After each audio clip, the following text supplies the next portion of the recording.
And they were doing really well with this virus. What's that? And now they're having issues. They're having issues with what? The rates are going up again. Hmm. They probably they missed some places. All I'm saying is, if you like getting hit by a stick, Singapore just might be the vacation place for you. Absolutely, absolutely. And there are people into that. If you believe in drinking bleach, vote Trump. Say that again. I said, if you believe in drinking bleach, vote Trump. Well, let's. Oh, drinking bleach, yeah. Oh my God! Okay, I have to say something. Wait! Whoa! Could we open the show before we chase Dune off? Okay, could we do? Yes. We'd like Dune to at least get through the opening music before we get a bye-bye. I would like to open the topic and then open the floor, if I may, because No, because you'll lose. No, I wanna try to have a. Yes, I'm gonna watch the chat. Hold on, I'm uploading a reaction video I just did before. I want to have. If you see Dune getting on, make sure that we know about it, because we don't want to upset the poor guy. And remember, Dune, if you just hold like your hand up to block the bottom left corner of your screen, you could just pretend like it's like he's not there. Hey, Brian, you think we can get your Asian wife to fill in this week for you? I think that. No, I don't think so. No, she's not available? No, I don't think she would want to do it. Anyways, once again, it's that time again. Off to a great start, aren't we, people? It's that time again. What time is it?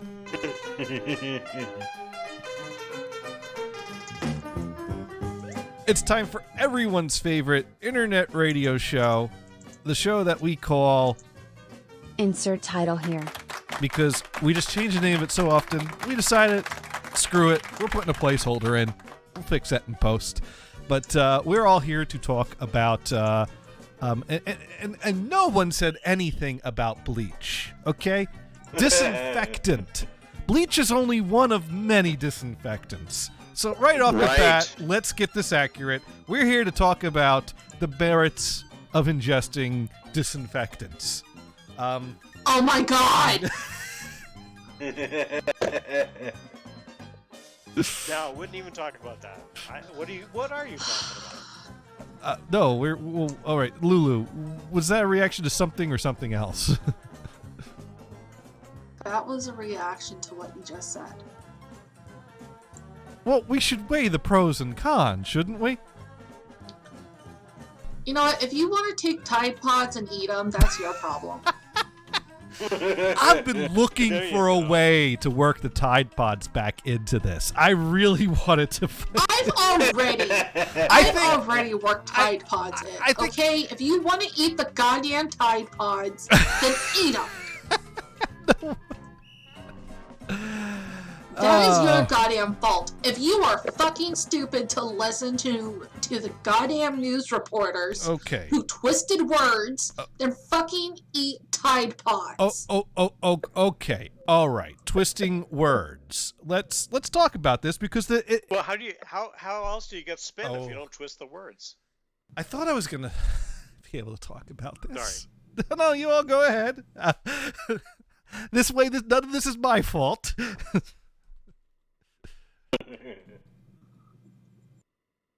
I just made it. Jesus, Mother Mary of God! Do you guys even listen to what things go on when he does press conferences? Do you guys even? Yes.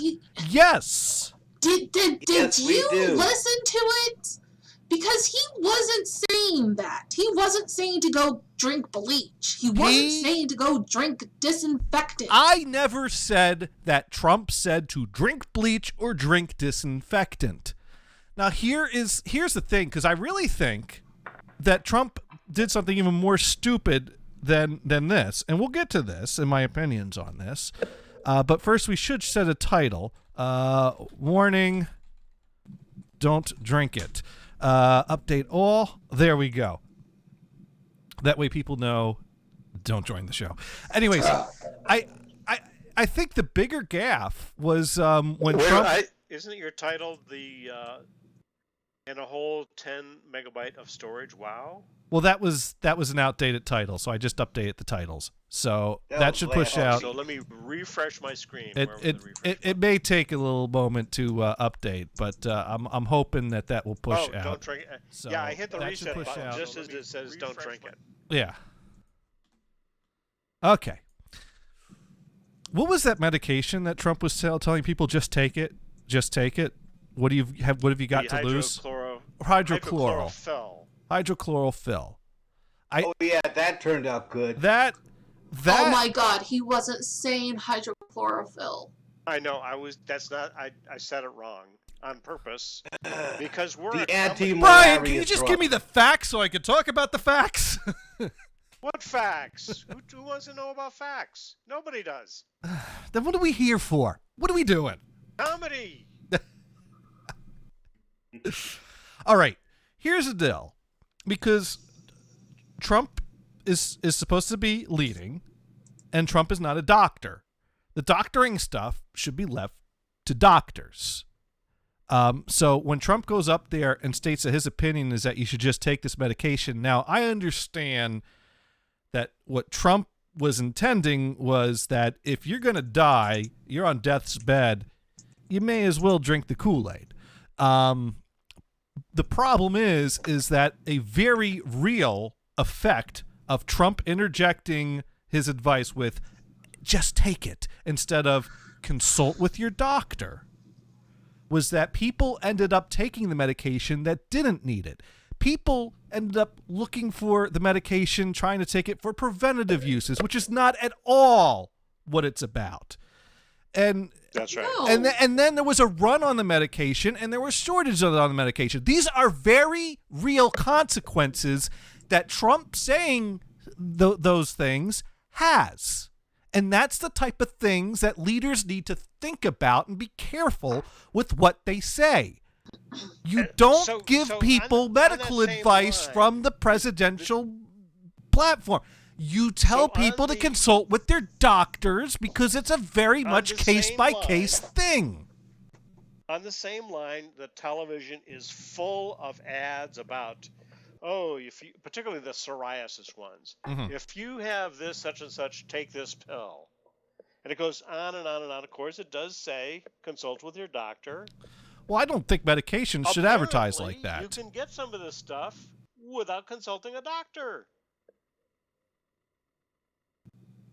Right? Now, when prescription medications start advertising like that I think is crossing a line or approaching a line. I really don't think that prescription medications should be advertising. I think that should be, then again, the whole medication industry sending representatives out to doctors to promote their medication like that to try to get in the door, kickbacks and that shit. That is not how medicining should be done.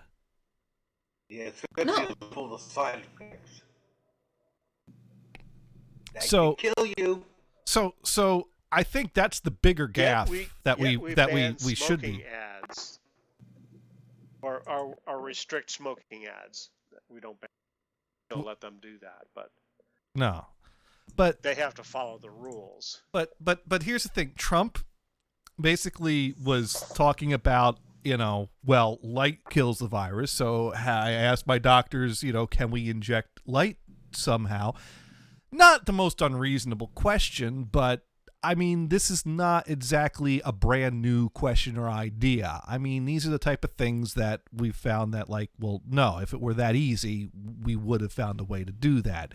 Disinfectants kill viruses. Could we inject disinfectants? Well, maybe a reasonable question for a 5-year-old to ask. But, medical science has done a lot of experimenting on these things. Scientists have known for years disinfectants kill viruses, and they've also known for years that you can't really use that inside the body that way. Now, maybe that could lead to research or whatever, but what the hell is rambling on about these things in a press conference serve?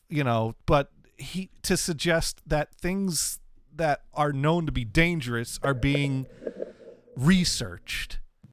Now, and maybe the media should not have even mentioned it, because they're not sitting there with the cameras at him for hour and a half or whatever. Was it rambling on? Well, then again, keep in mind, how did it go? Shoot and then take clips. Did the media make it go viral, or did the media report on something that went viral?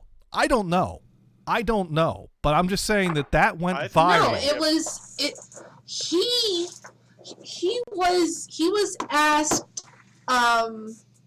was asked a question, and then he responded with it. He was asked like, was there anything else that could stop this virus or something like that? And he's like, well, I don't know. We were thinking of probably blah blah blah blah blah. And fucking the journalists there were like, oh, well, he said that we can put disinfectant in our blood. We can drink disinfectant. That is not what the media said. You are not fairly representing the media bullshit now. Too. No bullshit. Bullshit. If you're going to accuse me of putting words in the president's mouth, then I'm going to throw it right back at you because you're putting words in the president's mouth. That is not how it was reported, and you know it. Oh, okay. Okay, so let me look up CNN then. Let me look up CNN. Go ahead. And you go ahead and you show me where CNN said anything inaccurate. In Lulu's favor, Trump every day is talking for about between an hour and a half every day.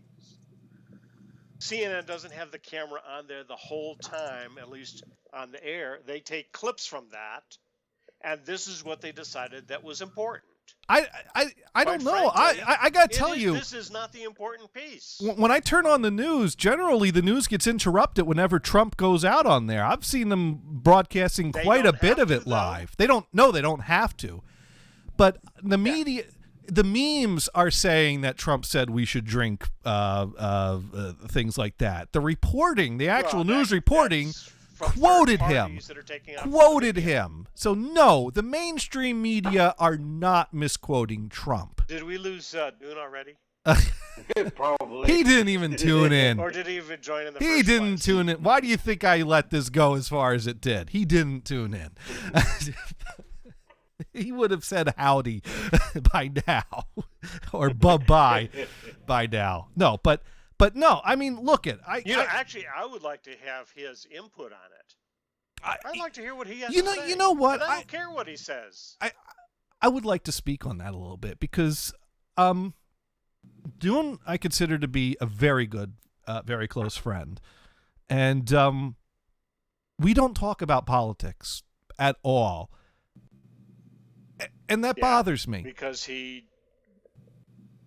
won't just be reasonable. No, that's not. Well, hey, that's not fair. No, it's true. When we were talking about Obamacare, he would just go on and on and on. Like, no, let's have an intelligent conversation. Let's not. Wouldn't. Let's just. This is such a disaster. Go ahead, Lulu. Whatever. He said. People can't even talk. This is what CNN. Okay. Has reported.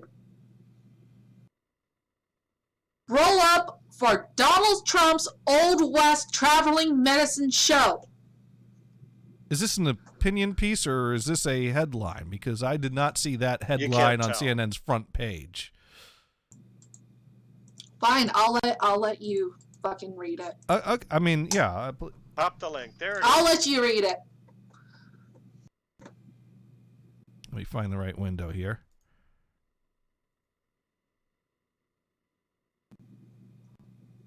Trump. Now here's another thing, and I gotta say, I'll give you this one.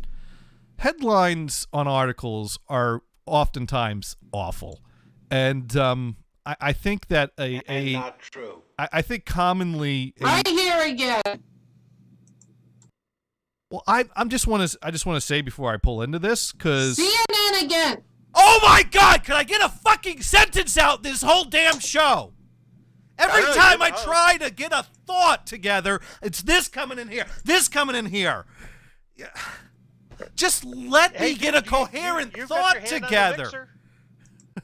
Put your hand on the mixer. You can mute anybody. I could, but I don't like doing that. I'm trying.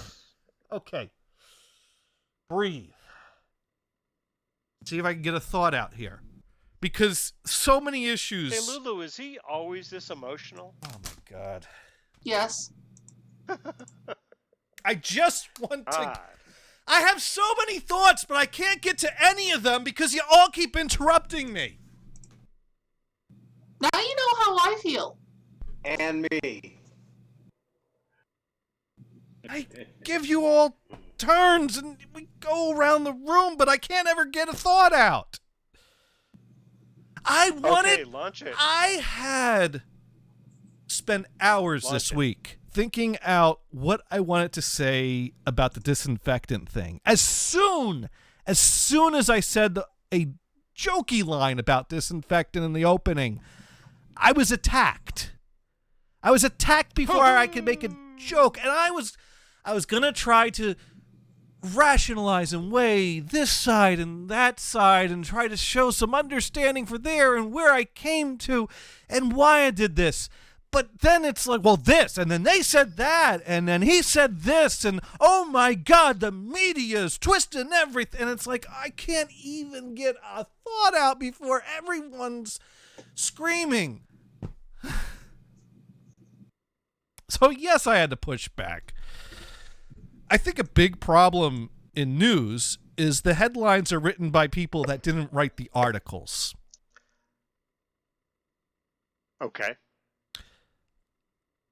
Problem solved. So I'm not suggesting that we ignore this headline, but I also would like to point out... Okay, first of all, read the headline because we're not seeing it.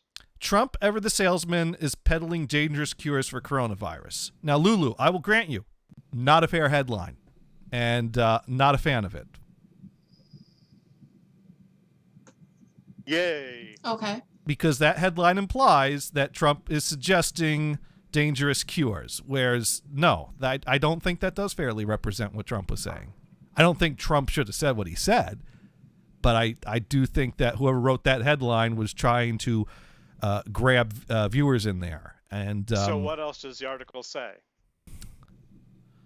All right. You can't judge a book by its cover, or an article by its a news article by its. Well, this is analysis by Stephen Collinson, CNN. So this isn't like the headline. This isn't front page news. This is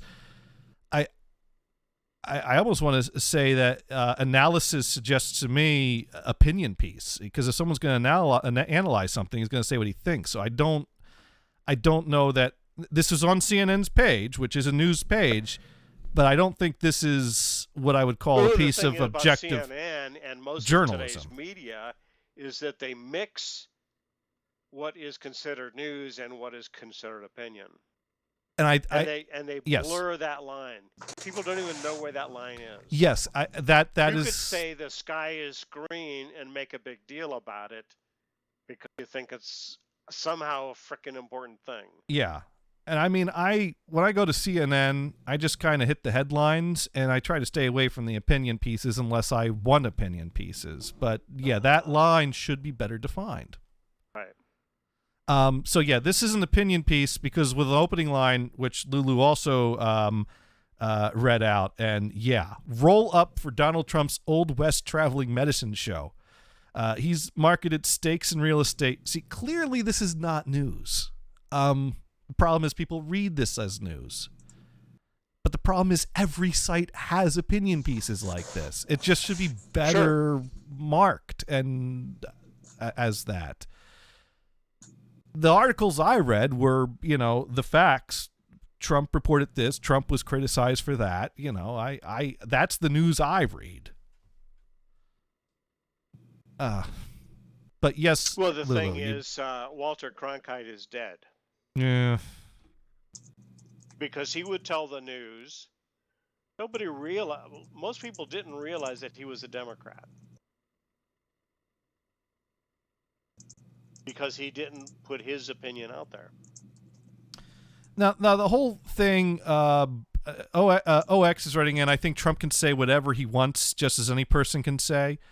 I'm not suggesting that Trump shouldn't be allowed to say things. I just would like a leader that doesn't say the things that Trump says. It's not, he should be stopped from saying them. It's more along the lines of, I really want a leader that wouldn't say that shit. I really want a leader that wouldn't go up there and ramble on about doctors testing things, so the which they're not testing. So the interesting thing is that we got a guy that's against political correctness, and I get that. Yeah. Unfortunately, if you're not kissing his ass, you're not going to get anything. So it's a different form of political correctness. And people won't acknowledge that. His supporters won't acknowledge that. Warhawk writing in. Hey, if I'm in a state doesn't have the politics that can acknowledge Trump, then I'm probably going to get very little. A little support from the White House. That's the old-time Chicago politics. If you weren't a support of Richard Daley, you didn't get anything. So you go, well, I guess I have to support Richard Daley. I think he's an asshole. Yeah, we're going down a rabbit hole of everything that's wrong with politics, which we don't have time to fix all what we need in is 2 hours. A Hamilton and an Aaron Burr solution. One bullet? Two guys on the opposite ends of the issues that takes out their paces. And the trouble is with Hamilton is that he intentionally missed.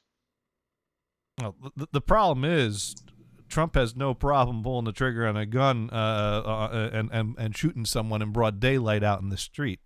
Whereas because he knows he can get away with it. Whereas the Democrats actually have morals.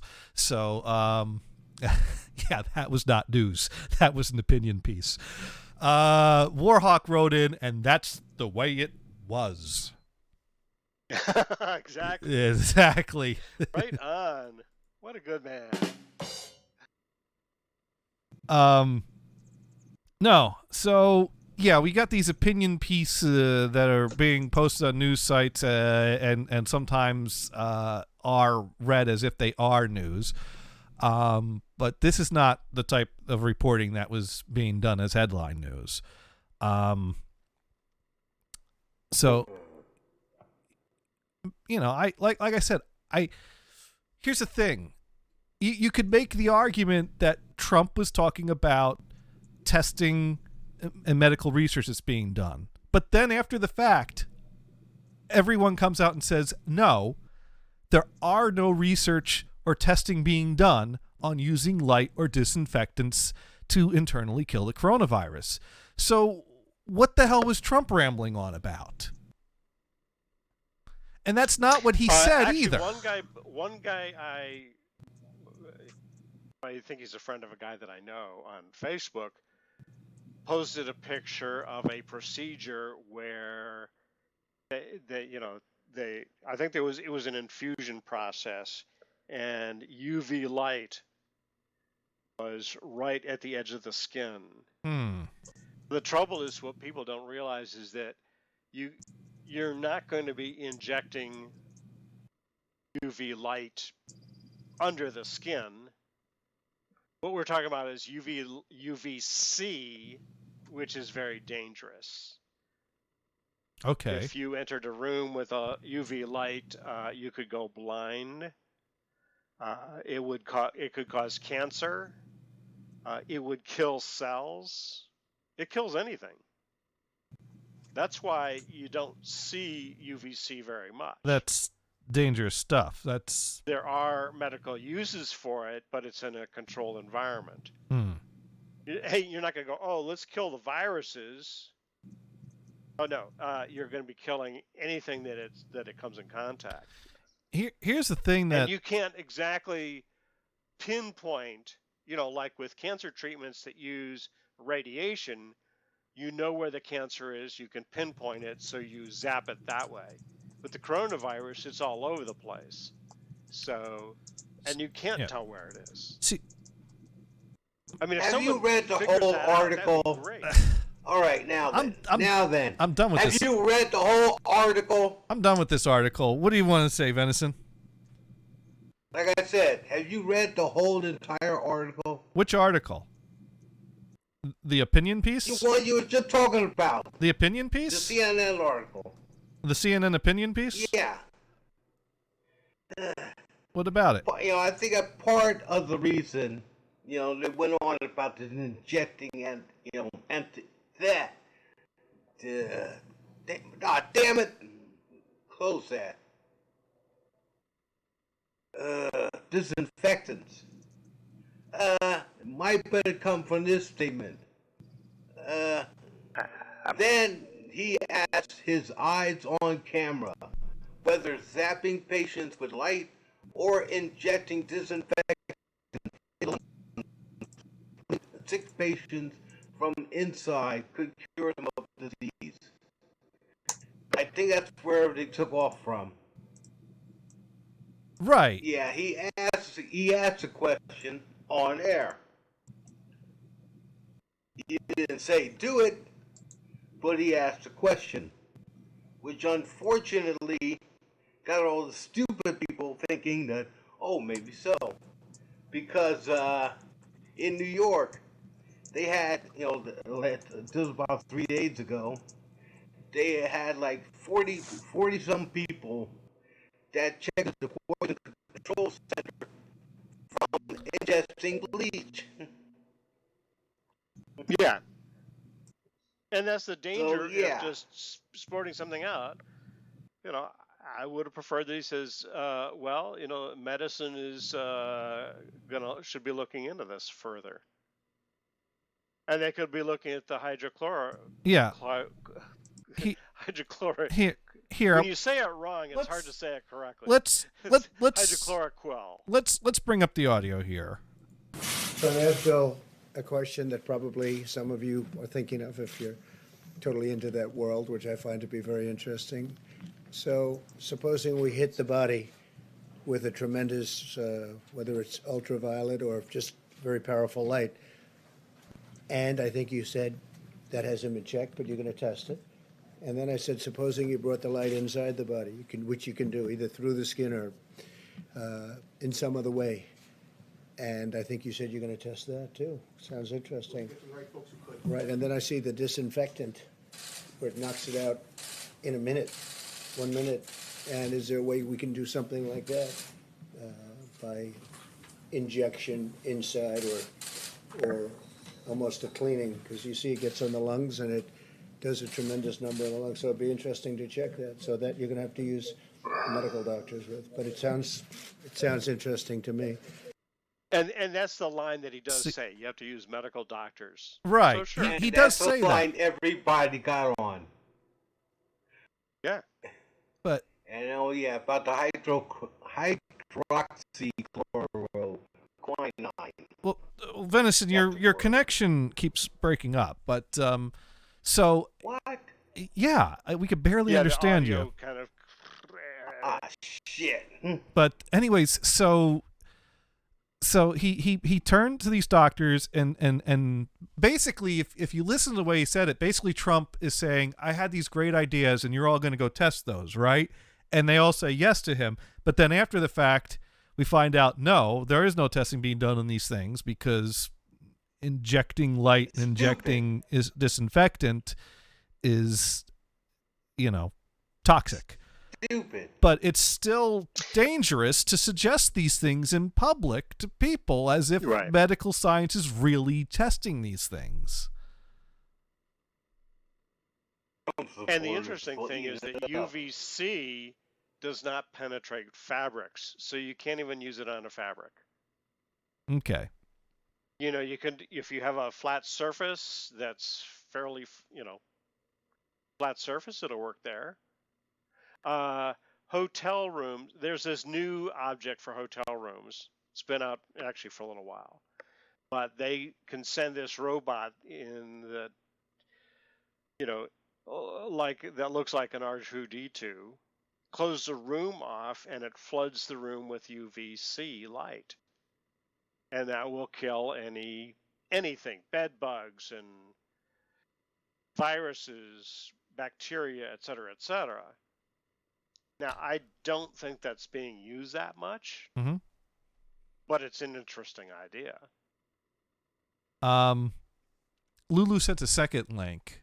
Now, this one clearly is on the CNN opinion page. So this one's clearly marked opinion, but I'm just stating. Trump's outrageous suggestion comes with a dark history. I've not read this yet, so I don't know what that dark history is. Pandemics, even as they call untold suffering, do more than create new problems. They reveal long-held cultural attitudes, approaches to faith and governance, and different belief about individual rights and trust in science. Historically speaking, these myriad responses reemerge from pandemic to pandemic and recycling patterns of seemingly historical truisms. We ignore, we deny, we blame. In the midst of the COVID-19 pandemic, an outrageous suggestion by President Donald Trump on Thursday that injecting household disinfectants might help those suffering from the disease. All right, to be fair, the claim was that research should be done in using disinfectants in some kind of a injection treatment, is being met rightly with vehement pushback from scientists and even the manufacturers of the products.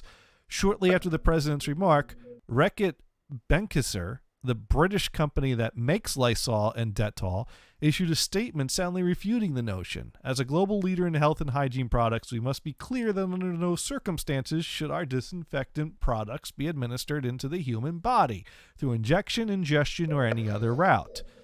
So does that also mean that enemas are out? Damn. It's critical for everyone to heed the message about how dangerous this suggestion is, but it's also important to realize that this is not the first time that disinfectants appeared at the center of a health crisis or as part of a politicized resistance to sound medical advice. There is a longer history here that can help to frame the latest disbelief and bewilderment at the president's remarks. A dark history fueled by xenophobia. In the late 19th century, when the germs responsible for dangerous infectious diseases like cholera, typhoid fever, and tuberculosis were discovered, carbolic acid emerged as the first widely used disinfectant to combat the spread of disease. A byproduct of coal gas production, carbolic acid was used by Scottish officials to treat the dangerous miasmatic smells emanating from sewers. In the 1860s, well-known surgeon Joseph Lister pioneered techniques of antiseptic and aseptic surgery using carbolic acid-soaked dressings on wounds and carbolic spray during surgeries. Laboratory researchers like the German bacteriologist Robert Koch, is that Koch or Koch, agreed that it kills of considerable strength and acting for a long period of time. But quickly there was widespread recognition of the dangers of carbolic acid, damaged tissue on surgeons' hands, accidental poisoning, and suicides. Samuel Riddell, an English health officer, chemist, and author of the 1895 Disinfection and Disinfectants, noted that carbolic acid had been inhaled, ingested, and absorbed through the human skin with dangerous and even fatal effects. The pandemic of bubonic plague in the mid-1890s, which killed more than 12 million people worldwide, provided the stage for carbolic acid to rise to unprecedented use despite the warnings of scientists. The fuel was often xenophobia, stigmatizing non-Western people as unique spreaders of infection. Pandemic has already produced horrific results. British health officers forced countless indigenous peoples in port cities in Asia and Africa into dipping vats of carbolic acid. Dipping was a veterinary practice used to control skin diseases in cattle and sheep. But in a moment of pandemic uncertainty, Western governments turned to carbolic for the cure. It was violent, harmful, and oppressive. Okay, so what we're getting at is that sometimes when politics acts ahead of scientific research and medical study, you get policies where groups of people are dipped in acid. This is why we have an FDA. Yes. Now the other thing is that we're following the the guide of like the movies have the dip from Who Framed Roger Rabbit. Well, that cured everything. Right. That cured every animated thing of life, really. Right. Yeah, okay. That was the 19th century, though. First of all, I'm still breaking up. A little bit, but let's give it a try. No, it's a little bit better, though. I could at least understand you. Yeah. Well, I think Venison's connection crapped out completely there. But Lulu, was there anything you wanted to bring up about that link? Yeah, don't forget, that was the 19th century.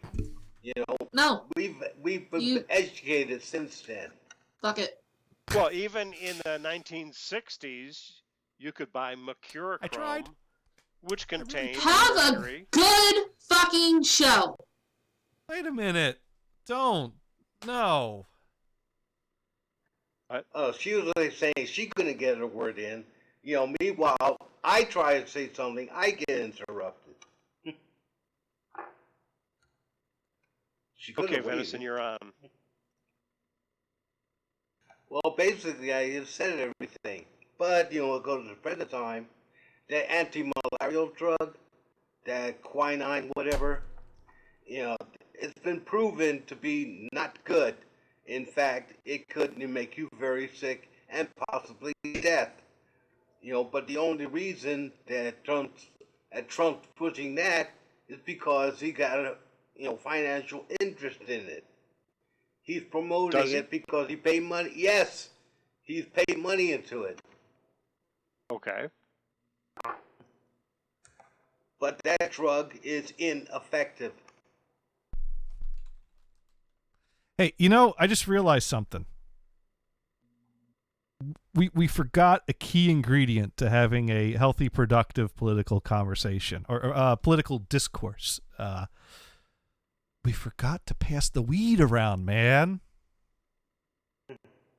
Oh, well. Yeah, my person didn't come up with it yet, so I'm stuck with alcohol. I probably should have had like a huge fucking brownie like a half hour before the show because I do owe Lulu a huge apology, and I'll follow up with another apology later when you're calmed down. But I just like to state right now for the record, I am sorry I snapped at you the way I did, Lulu. I really am. I'm also sorry I didn't get a chance to join you in the invites to servers earlier during the week. I do want to take you up on those invites when another opportunity presents itself. Anyways, that said, we need weed. And we need to lighten the mood is what we need to do. I'm gonna pour more vodka. I'm going to put a pin in this topic and go back to something I was starting to touch on earlier when, like, every time I was starting to gather a thought together, something else got thrown at me. The issue was brought up about, I guess, discussing topics of politics or OX thinks I'm in huge trouble. You know what? There's a lot of land between here and California. I got a good head start. I got a very good head. Not to mention, Ohio comes before Massachusetts, so Venison's got a little more to worry about. Brian, you're pretty darn close to where Lulu is, Brian. Well, relatively speaking. I'm sorry. What are we doing here? Well, Lulu is very angry at us, so OX is saying I'm in trouble, and I was saying, well, if Lulu's coming after me, she's got 2 other people that she reaches before she gets here. Okay, seriously. Well, a little bit more comedy-wise. Last night, somebody played a parody that was incredible, because so far, yeah, not only does the media pick up on shit quick, artists do too. It seems that somebody, I asked a question, you think somebody made a parody of this shit? Yes, they did. He got it out already. Somebody named Randy Rainbow, a spoonful of Clorox. It was funny as hell. You gotta find that song. Yeah. Maybe another time. What I wanted to get at was, as we saw here, sometimes the discussion of politics could be heated, and a lot of times people avoid a lot of times people avoid the discussion altogether. And like I was saying, I consider Dune to be one of my closest friends, and anyone that knows anything about our political views knows that they couldn't be any more different. And as I was saying, to Brian, we really don't discuss it, and that bothers me, actually. I guess someone made a suggestion. Oh, well, no, Brian, you were saying you want to discuss these things with Dune, and my only thought is that it's difficult to have just a conversation with different ideas. It is. It's something and that's just a reflection of America's problem right now. But we have Republicans and Democrats pitted against each other, and there are other ideas out there that don't even get the space. We're talking about independent parties. They hardly get a voice. And this is something that Trump's win. Who's running for the Green Party in November? I have no idea. I don't know. Anyways, but this is the type of thing that when a lot of thoughts came to mind with the 2016 election when Trump won. One thing, you noticed a lot of people celebrating this victory as if they had defeated us. There was a whole thing about, like a coffee mug that was labeled, the tears of liberals. And oftentimes the term libtard gets thrown around. And I'm not saying these things to put down conservatives, because I'm sure, a conservative could come on here. I'm going to stop singling out Dune. Dune is just one representation of, a dialogue that I think should be happening. I'm sure a conservative could come on here and start talking about all the insults that have been thrown at him or her from liberals. We all hurl these insults back and forth. Now, when Trump's election was seen as this huge victory and defeat of the libtards, what did we do to cause about half the country to feel like they were being oppressed and needed to rise up and defeat us? How did we get to that point? And B, you're not going to defeat us. We're not going away, and you're not going away. Now, you could pretend like you're going to defeat us and keep, fighting like that, or you could find a way to work with us, because that's pretty much the two options any of us have, is ongoing obstruction and nothing gets done, or finding a way to listen to each other, consider the alternate points, see things a different way, and with understanding, find reasonable compromise. That is what we really need in this country, and that is something I feel very strongly about and have tried to say so many times. And so, of course, I want to talk to my close friend about what he thinks of politics, especially because I know he disagrees so strongly with me and I disagree so strongly with him. Part of me wants to talk him into my viewpoints. Part of me wants to understand how in the heck is he not seeing it my way? And I generally want to know. And then I also want to listen, but I also want to convince too. Lulu giving me an exactly. And we're all guilty of of this at times, as I demonstrated earlier with my. The interesting thing is Go ahead. that this divide between the parties goes way back. I mean, I saw the divide in the party between the parties, particularly like '68. The Democrats clearly wanted to get out of Vietnam. Republicans says, no, we have a solution here.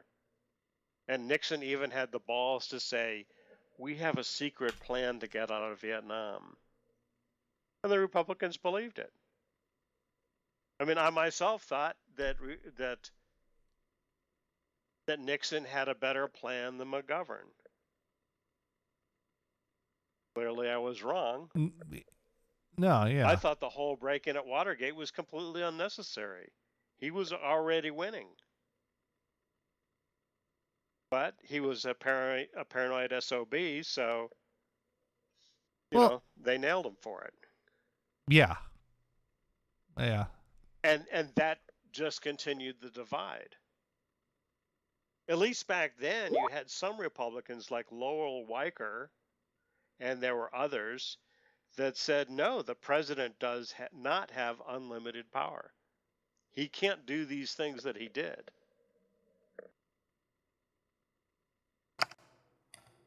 The Attorney General went to jail over Watergate. Yeah, exactly. We're supposed to have, and we do have, and we're supposed to have checks and balances, and but there's so many. Right. I remember in school we were taught about the three branches of government, check and balances, and sure. it was the judicial branch that keeps the president in check. Well, if it's the judicial branch that keeps the president in check, why does the president get to pick the judges? Well, but the Senate also has to approve them. Yeah, but so if the Senate is of the same party, that doesn't get approval, which is the problem with Obama's last pick or attempts to pick. And Obama's pick not getting through was unprecedented. Up until now, generally the president made a pick, and maybe there'd be some hemming and some hawing, but it's inevitable that the pick would get through. So that's why McConnell's dick move was unprecedented. If the president's supposed to have pick, give the president pick. And but then again, I think it's fair to question, should the president even be the one picking the judges? No, that's the way it is. And the Senate should say, okay, so like this guy that, the last guy that got in, even the Republican senators, should they have picked him or said, oh, no, you need to get somebody else. This guy is not acceptable. Lulu writes in. I mean, to me, he was a Sarah Palin pick. Lulu writes in, our checks and balances have been thrown out the damn window when Bush Jr. went into office. That's possible. That is possible. By the way, Venison, just to throw something out there, quinine and hydrochloroquine, those are different drugs. Dude, I know that. I only said that because I forgot the actual pronunciation. That was just okay. I just wanted to throw that out there to make sure that you understood that. The interesting thing, I was looking at the Wikipedia page on quinine, and it says, it is no longer recommended by WHO as the first-line treatment of malaria. I mean, it always has been. It's like, okay, so that's on the out. I didn't know that. Who know? Yeah, who could keep up with all these things? I haven't had malaria, but if I was in a tropical area, I would consider having some quinine with me. Oh, that's the old thing. Quinine, that's in tonic water, right? Yeah. Completely different. But yeah. Yeah, besides, Brian, apparently you missed the part where I did say the proper name of the drug earlier. Yeah, no. I did that. I just was throwing this out for clarification, in case somebody else that was listening was confused. Anyways, Skype is up. NHB Live is the Skype-in number. A rumor is that Zoe wanted to call in, but maybe we scared Zoe off because, we have our supposed checks and balances here, but I've been curious. What's up with the way politics work in England? There's this whole like house, the House of Lords that are not voted in, and they're like lifetime appointments, and like how does that work? How do you get in on that? Originally the Senate was senators were appointed by the governor of the states. Well, I think what the Constitution now, the term was essentially, I think the terms were the same thing, but then with I think it's the 17th Amendment, this is no, the senators should be voted in. But that's when it's changed. And there are some Republicans that want to repeal that and turn it back to the old ways. Anyways, we got Zoe Balls on the line. Hello, Zoe. Hello. Please help us. Oh, it's great. I thought it's been too long. I'd give you a call. Yeah, thank you so much for calling in. How's it going there, Zoe? I'm surviving. That I guess that's a plus. That is these days. Surviving's Venison, good. Venison, hello to you. That's the one with tanks. It's been years since we've spoken. Yes. Yeah, it has. And Zoe, you've been we should give you a shout out. I just need to figure out how to do that. You've been doing Twitch streaming yourself. I see you play what's that game you play? I know World of Tanks. World of I knew it had to do with driving around tanks. Yeah, but I like blowing shit up. Yeah, you talk about surviving. Yeah, you talk about surviving. I watched you play tanks. So Zoe, I don't really know you. This is Brian. Hi, so Brian. What game platform are you on? On Twitch. Well, I know, but I'm sorry. Your gaming platform. Well, there's no platform. It's just World of Tanks. Oh, is that a PC game? But no. Is it PC? Is it Xbox? Oh, is it PlayStation? Yeah, proper computers. Oh, yeah. PC. Okay. Well, that's cool. Yes, Zoe Venison and I, we go way back. Zoe was, basically when we started talking, at that point you were running Wild Bunch Radio, which is a stream that I was simulcasting on for many years. It's a great fun stream to be on. And so now we've gone through, we've been doing this since before like the video streaming was a thing. Yeah, I mean, crikey, well, there was a time when I used to stream on Justin.tv at the time. Yeah. When video streaming actually first came out, there was Justin.tv. Before there was something else as well. Stickam. I can't remember. Stickam, that was it. Stickam was fun. Yeah, because I remember Stickam was fun because you could stick other people. You could have other people join you in the conversation. It would automatically put them down the side of your screen, and Yeah, I always remember when I would do my show, and if I go on right after you had a show, sometimes some of your Stickam viewers would stick around. That was always a fun start of the show. When I had your viewers, and then they figured out, well, this is completely different. That was always fun. Next question for Zoe there. What is the name of your Twitch channel? Zoe Balls. ZOEBALLZ. Is that one? There it is. Look at that. I type in 3 letters, and it suggests your name. Yeah, I think I'm probably one of the more famous Zoes then. Maybe, possibly, or is that infamous? Infamous, famous. I'm going to have to follow. I'm going to follow you, and then I will make that determination. The only other Zoe I know is wasn't there a Zoe in Sesame Street that was friends with Elmo? That's the only other Zoe I ever heard of. No, there's actually a very famous Zoe in the UK, and this is where I got my name from. Well, at least the balls part of it. Oh.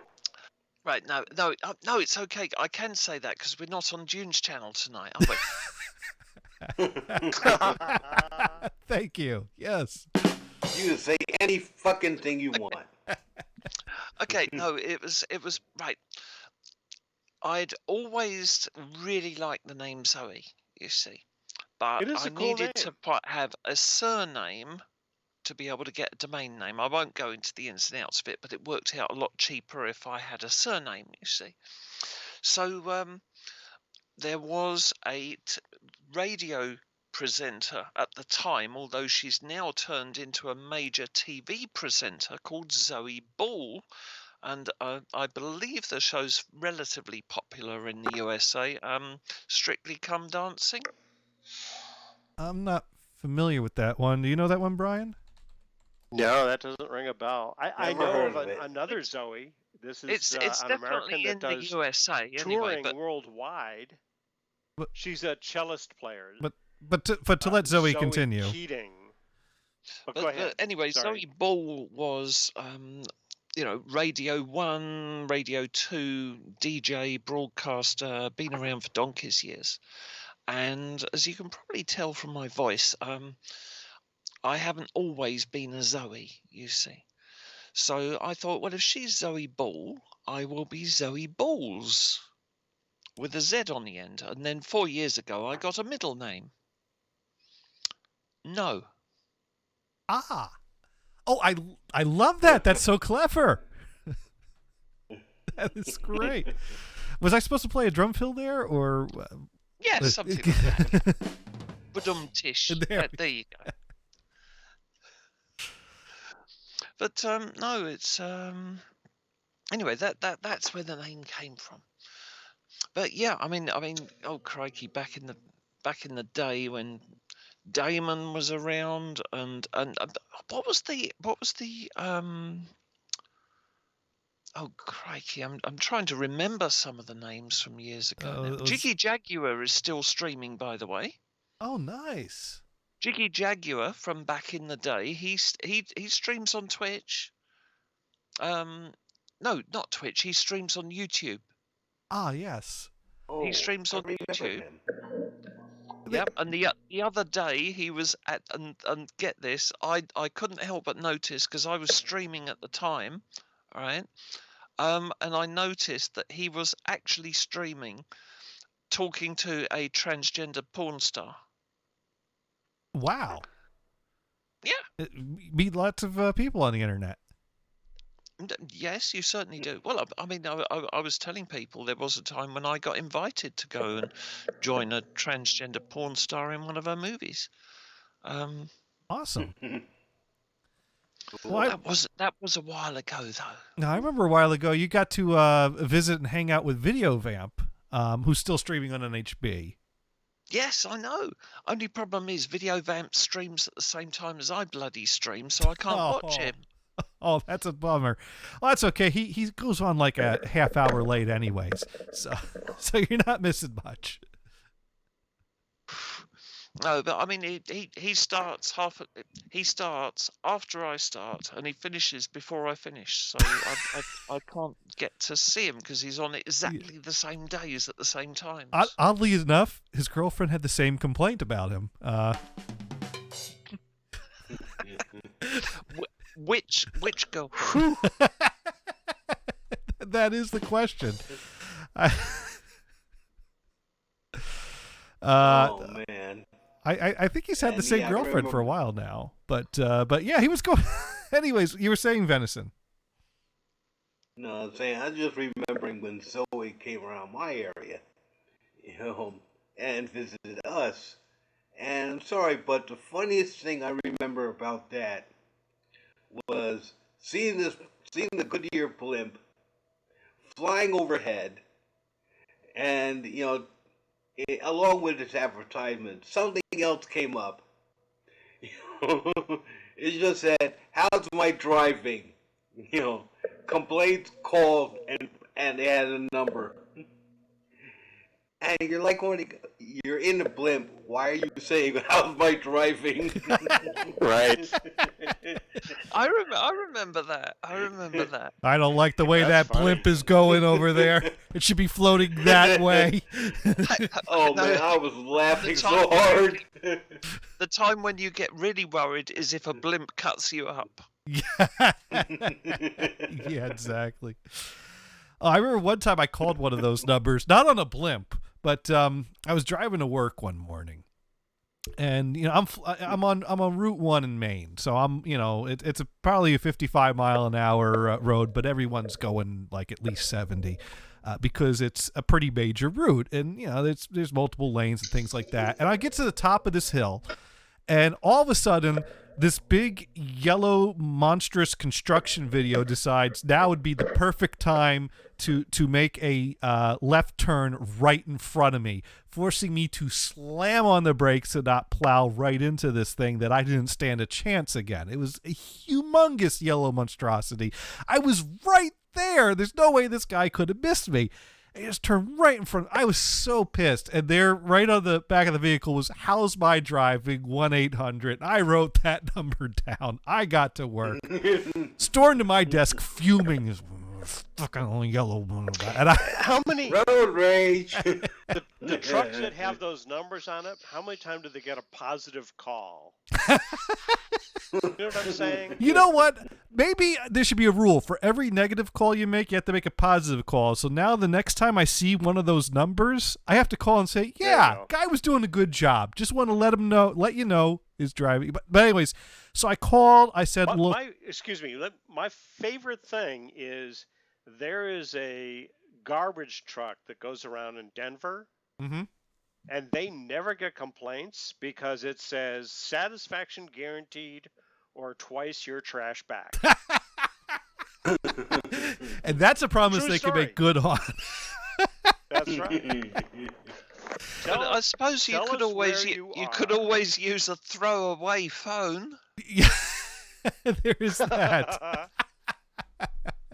Well, they don't have a phone number on it, so. Yeah. Well, anyways, it's funny. I worked at a garbage company, and all the ladies in the office area there that took the phone for the garbage company said they had no idea anyone ever would need to or want to call their garbage company till they took that job. And then they found out just how many people in a day call the garbage company about their garbage. But anyways, so back to this. With complaints, that is? Well, if someone misses a pick. Or just a change of service or something. Well, I mean, there's change of service, there's missed pickup, or, I didn't get my trash out. Normally, the guy comes at 2 in the afternoon. He came at 6 in the morning this time. It's like, well, that's why we always tell people to leave it out the night before, because we change routes sometimes. Things like that. And there was a guy that would drive around a little truck to go to the houses that got missed and take their garbage. Things like that. But getting back to this yellow monstrosity, just to clear the story. So I called and I basically said, look, I don't want anyone to get in any real trouble. I don't want anyone to call me back. I just want to let you know that this guy pulled right out in front of me and that wasn't safe, And I said, oh, okay, all right. And then that afternoon, I get a call back about it. And he's like, I know you said not to call you back, but I just wanted to verify where you saw that truck. And I'm like, yeah, I was on the top of the hill, Waldoboro, Route 1. He's like, yeah, well, that truck shouldn't have been there at that time. So I don't know what I uncovered, but I uncovered something. So I never. You know, it's funny. A lot of companies will put a GPS in the truck so they know where the guy was. Yeah. And since they've started that, they find out, ooh, that truck driver is all over the place, and he is taking a lot longer to get where he's supposed to go. Yeah, it's when they stop off to pop into the girlfriends on their way to a certain place and Typical? that kind of thing. Yes. Yeah. I think that's the kind of thing that's going on. I mean, the thing is, I can fully understand companies doing that, because when you consider, let's say that you've got a company with 100 drivers, 100 vehicles, let's say, okay, And each of those vehicles did, let's say, 10 miles out of their way for whatever reason each week. Yeah. Right. That's 1,000 miles a week that the company is paying fuel for. Yeah, that adds up. Yeah, sure. that damn right it adds up. That's why these companies that do the GPS tracking and all that stuff, that's why they're making so much money, because people don't want to pay out for GPS tracking on their trucks, but it works out a hell of a lot cheaper, because anybody who's got a truck or a car or anything on the company, they're going to take advantage of it. Yeah. Yeah, it's So I knew a guy that saved his company millions of dollars, and all he did was he was a facilities manager for the phone company, and all he did was he locked up all of the dumpsters, which means they didn't have to pay for taking out the neighborhood trash. They were just taking out the trash that they were producing. See what I'm saying? Oh, right. yeah. So the cost of I've getting trash removed was lowered dramatically. I've had that because I mean, as Venison and Gators know, I used to have my own company. Yeah. Right. And I actually still live above where my company used to be. And yes, we had what you call a dumpster out the back. Yeah. Where I have to pay, because it is not residential waste, it's business waste. I had to pay for it to be taken away. And yeah, damn right, I used to chain that damn thing up. Yeah, and what was the funniest thing that was ever so that found? People couldn't put their rubbish in with my rubbish, because otherwise I'd be paying to take away half the bloody street's What was the funniest rubbish. thing that you? What was the funniest thing you saw in your dumpster? 15 bottles of gin. That's a lot. Damn. Yeah. Well, I can understand why that was thrown I'm away. honestly not joking. And I was in the process of taking my rubbish out. So I'd taken a couple of bags out, put them into the bin, and then I'd gone back inside, and I thought, no, I need the loo first. So I went up to the loo, and then I heard this crash of bottles.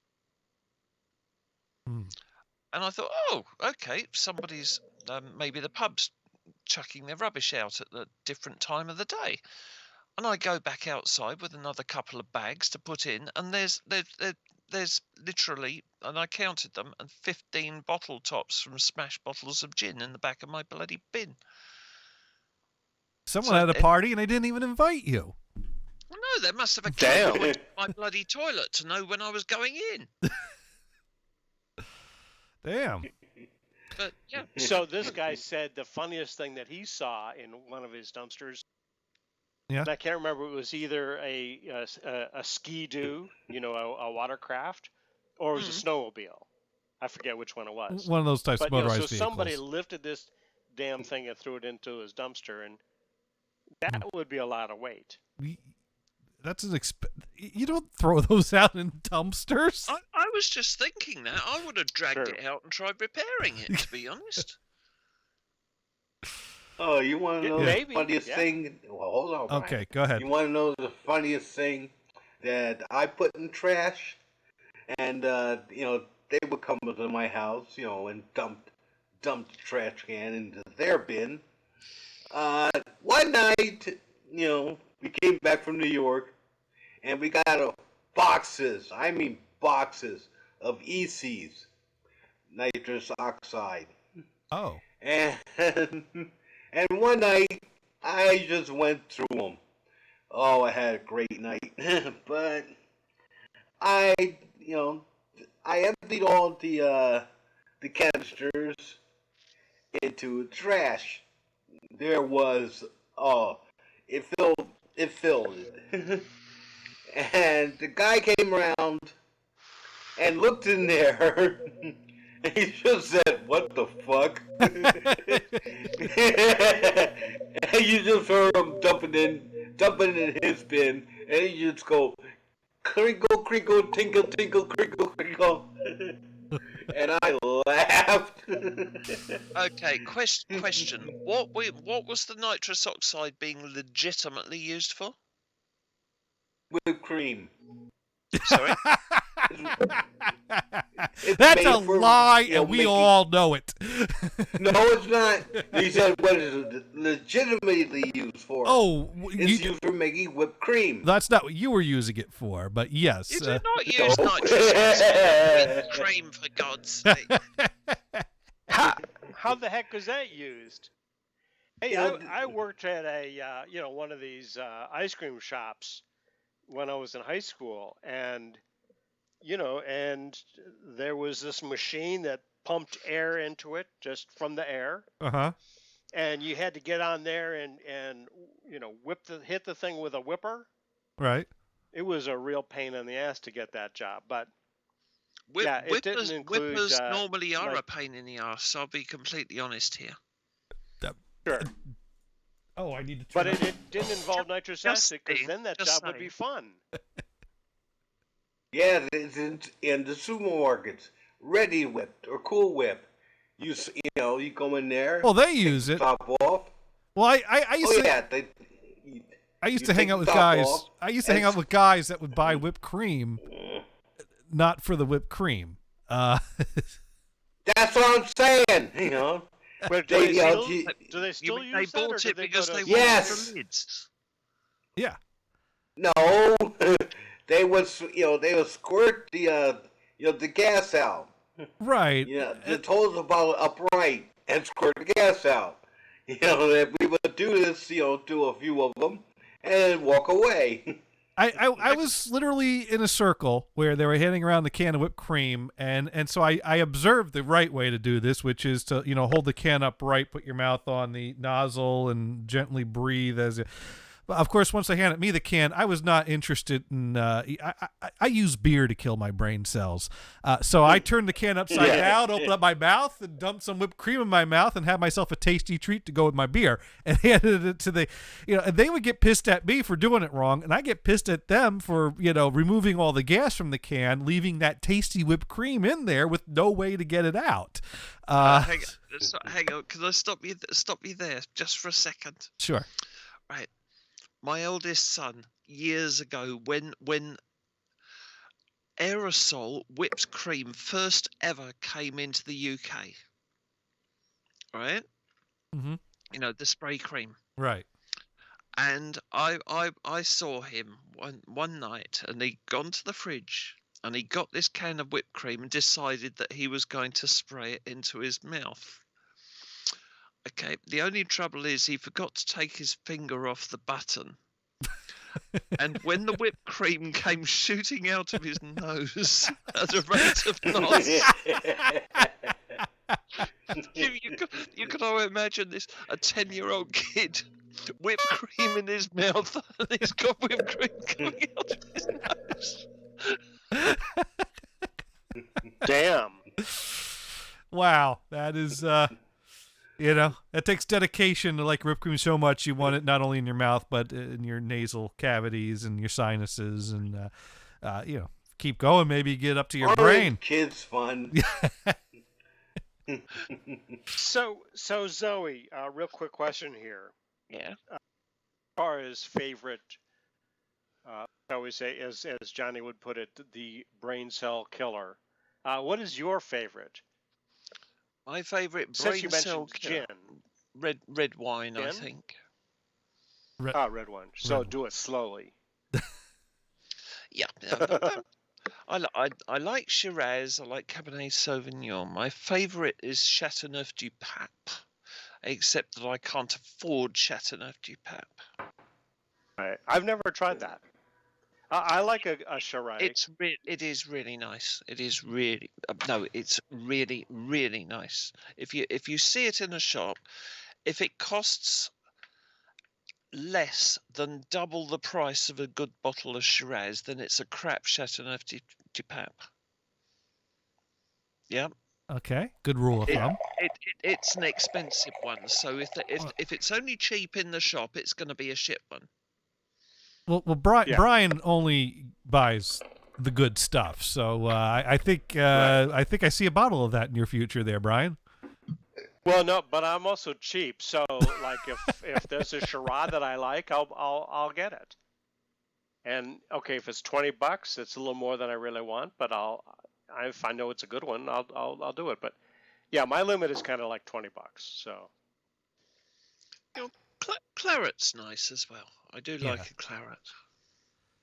Anyways, I don't really have a funny story about something funny in the garbage since we all went around, but I remember something funny on the garbage. So the same guys that would inject the whipped cream into their face, which for the record, I am not recommending the injection of whipped cream in your face or anywhere, just to be clear. But I was hanging out with the guys, and one of the guys whose house we all hung out with, he was doing some work, and so he rented a dumpster because he worked at the garbage company, so he knew a guy, got a good deal. So he had the dumpster out in his driveway, and we come back from the bar. We're staggering down the street, and there was a raccoon there perched on top of the pile of garbage in the dumpster, and This pissed my friend off because that was his mountain of garbage, and how dare this raccoon try to, stake claim on this, mound of garbage that was, on my friend's property. So he went. First thing he did, and let me just point out here, we were all drinking, so his aim was off. No one got hurt, including the raccoon at first. So he went and got like some kind of like a dart gun of some sort. And he's like, I'm going to get that raccoon there. And I don't endorse this story. I was just there. And aims and fires his one and only arrow. And, I think it missed the raccoon by like 10 feet. It was way off, not even close. And so there was this neighbor kid. I say kid, he was like a teenager. He wanted to be cool like us and drink like us, but he wasn't supposed to be drinking, but he'd take shots when no one was looking. And he had a paintball gun. And so he's like, here's my way to get in with the cool kids. He's like, here you go. Try this. And so they proceeded to paint the raccoon as it went running off up the tree, making all kinds of noises. And it was, you know what? The story was funny when I was drunk. I don't think somehow it's not funny. Huh? Somehow it's not. I think I would have found it funnier if the raccoon had walked up, taken the gun off of him, and started shooting him in the ass. Yeah, that would have been good. That would have been funny. To me, the funny part was that he missed the raccoon with the arrow and just got him a little bit of paint, and the raccoon ran off and lived. But then again, those paintballs are kind of not nice to do either. But somewhere there was a painted if you see a raccoon roaming around with a bunch of yellow paint stains, you know how that happened. Yeah. Never piss off a woodland creature. They will find a way. They did with us. You know what? They did with us. I'm sure that raccoon got revenge on him eventually. I'm sure, a few days later, Pete woke up to garbage strewn about everywhere around the dumpster and a huge mess he had to clean up. So, raccoons would not even have to go that far to piss somebody off. All they'd have to do is to climb on top of their car and just take a shit on it. That'll do the trick. That'll do. Yeah, that's exactly what happened. Never piss off a seagull. Seagulls do it too. Seagulls got good aim. Oh yes, they do. Then especially when you got a big ass flock of them that you piss off by soaking bread in hot sauce. I remember and throwing it out into the water. Wait a minute. Yeah. They grabbed the bread, would drop it, tweeting like crazy. And then drink so much water they couldn't fly anymore. And we had a large portion of Narragansett Bay clogged with seagulls that couldn't fly. The next day,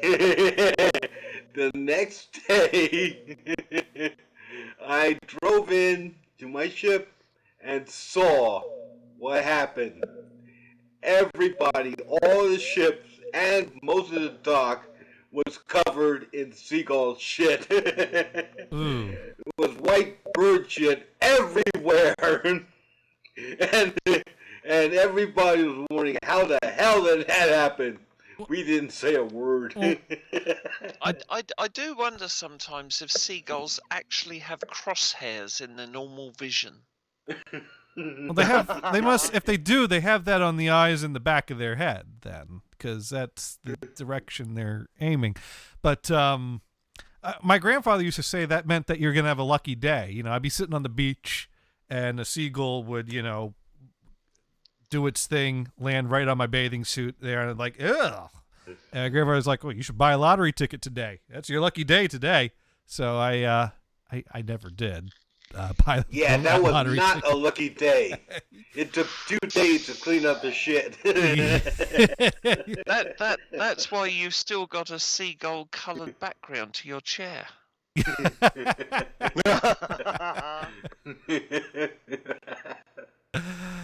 Yeah.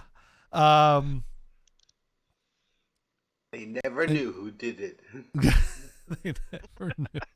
Reminds me of there was an end of a Family Matters episode where Steve Urkel had invented a really good bird call, and he gives it to Carl to test out, and he blows it, it echoes everywhere, and Steve just opens up his umbrella. It comes down like rain that's pouring. It was a fun. You can find it on YouTube. It's much funnier than my telling of it. Whoever that was, they should have suggested that to Monty Python. That would be world famous by now. Oh, that would be. That'd be right up there with the fish dance. But anyways, yeah, well, the Morris dance with the slapping in the face with the fish, that one. Yeah, yes, that's a classic. But I tried to come up with that was the first Monty Python reference that came to mind. Oh no, come on, the dead parrot. That's a classic too. There's so many great. I mean, no, sorry, there is no Monty Python sketch that is more famous than the X-Parrot. This is an X-Parrot. Yeah, they I got the whole Flying Circus set on DVD, but now they recently came out with a Blu-ray version of it, so I got to buy that all over again now. Apparently, it's been remastered to look better than it's ever looked before. So it's I'm on the I don't know. Do I buy the Blu-ray or is the DVD good enough? I don't know. Thinking about it. Hang on.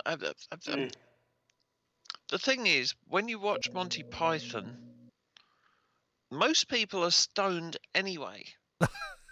So what does the video quality matter? This is a good point. This is a very good point. Maybe the DVD will be just fine. I wasn't stoned.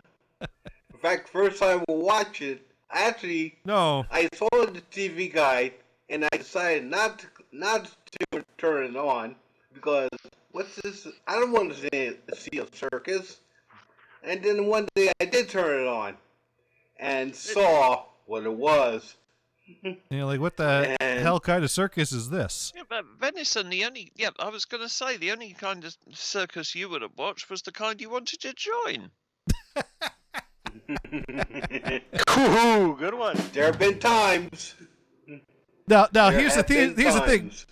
Venison is correct. He wasn't stoned. He was on the nitrous when he was watching Monty Python. Nope, not even then. That was back when I was still in school. You know, I was straight and sober. You know, Monty Python was demonstration of. Go ahead. Hang on. Okay. Sorry, Venison. Just say that again slowly, so that we can comprehend what you're saying. This was when you were at school and I was in high school and I was sober. You said straight and sober. I knew you were going to go back to that. Okay, venison and straight and sober in the same sentence does not compute. No. Yes, it does. Both of those things are lies right there. We've got plenty of audio to prove it. But I'm I was gonna. What was I gonna say? I was a bit. Oh, you know, the interesting thing though was that Monty Python was proof that PBS could get away with things that other networks couldn't. Because I swear, I've seen uncensored episodes of Monty Python with tits on PBS, right there on broadcast TV.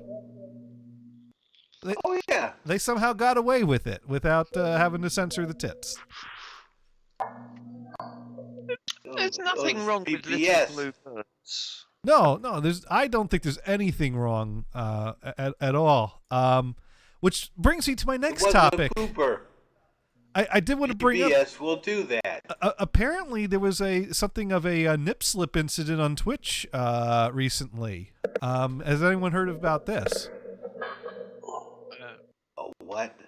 There's a streamer named Alinity, and she had a wardrobe malfunction on one of her streams recently, and or at least that's the official story, then, is it? Well, I've seen the video footage for research purposes, and it looks like a legit mistake. She was, for some reason, for some type of a gag, she was like stuffing a shirt or something under her shirt. I don't know if she was trying to make herself look pregnant or what, but when she went to lift up the shirt that she was wearing on one side, it accidentally caught the bra with it. And so there's about 3 or 4 frames where you could clearly get a full shot of the nipple, and she immediately realized it, immediately mouthed, "Oh my God," and someone immediately resubbed for 3 months. So it wasn't a complete loss. So there you go.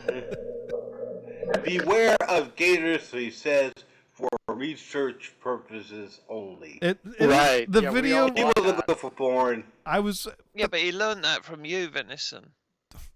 Dude, No, he didn't. there are better things to jack off to than 4 frames of Linity's nipple. I'm just saying. Now, if you pause it. I did. You know what? You did pause it. I paused it, and I found the pausing to be rather disappointing. I found clicking back to rewatch the slip multiple times more satisfying than just pausing on the frame. Again, for research. Getting that glimpse, kind of getting that. Does that mean that my Skype picture's illegal? Nothing wrong with your Skype picture. Nothing wrong at all. Well, I'm just saying, because if it's illegal to show a nipple. Well, on Twitch's guidelines, I believe, don't allow nipples. Okay, all right. Right. No, hang on. I thought it was American in general that didn't allow nipples, because when somebody had a TV. A malfunction while they were singing the national anthem at the Super Bowl or something stupid. Yeah, no, that's true too. Yes, there are. TV has certain standards, although sometimes that's a little unclear. But yeah, generally nipples not allowed on TV and not allowed on, but the important issue is Twitch's terms of service, which is what Alinity was streaming on, doesn't allow nipples. Yeah, even though it was an accident, they sure kept going back to it many, many times. Yes, and showing it again and again and again. I gotta say, the Janet Jackson nip slip. I watched that Super Bowl live. I completely missed it. I didn't see it till the replay the next day. But yeah. So actually, didn't that get corrected for the replays? Not if you knew where to look. I see. When you're doing research. So we've got a fan of X Hamster here, have we?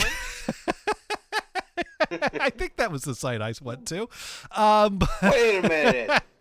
Hold up. Oxygen is saying Twitch states you can't show boobs, man or woman. You can't even show man boobs? Oh, I didn't realize this. No, because top men are not allowed to go topless on Twitch anymore, are they? Oh wow, I didn't realize this. I'm glad someone told me. Oh wow. Yeah, no, it was allowed. Hmm. There were people who used to stream topless on Twitch, men who used to stream topless on Twitch, and it was decided by Twitch that, okay, seeing as we believe in gender equality, yeah, if women can't go topless on Twitch, then men should not be allowed to go topless on Twitch either. Well, Well, that's fair. That is the actual reason for it. This whole if he can't, she can. If they can't, then we can, and this and that. This is actually kind of the issue I wanted to get into because Alinity's nipple slip, which was a clear accident, resulted in a huge backlash of people complaining that she should be banned or suspended for this because she wasn't immediately suspended. Now, she eventually did get suspended.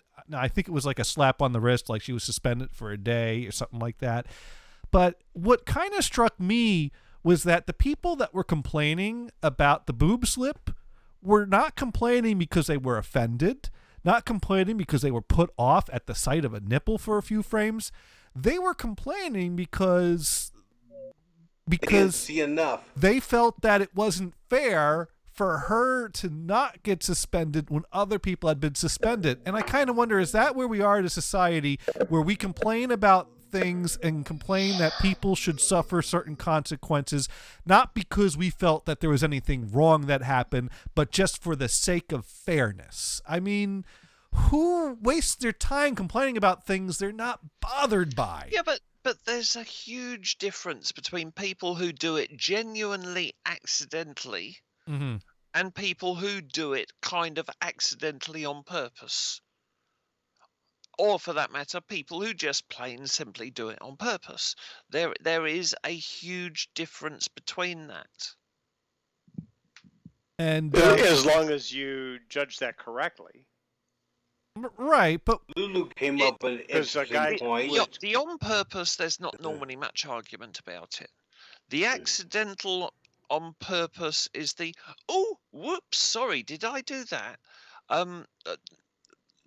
Maybe that could have not been quite so accidental. Right, that's where people try to sort of goes whoops, and it's literally half a second. Yeah.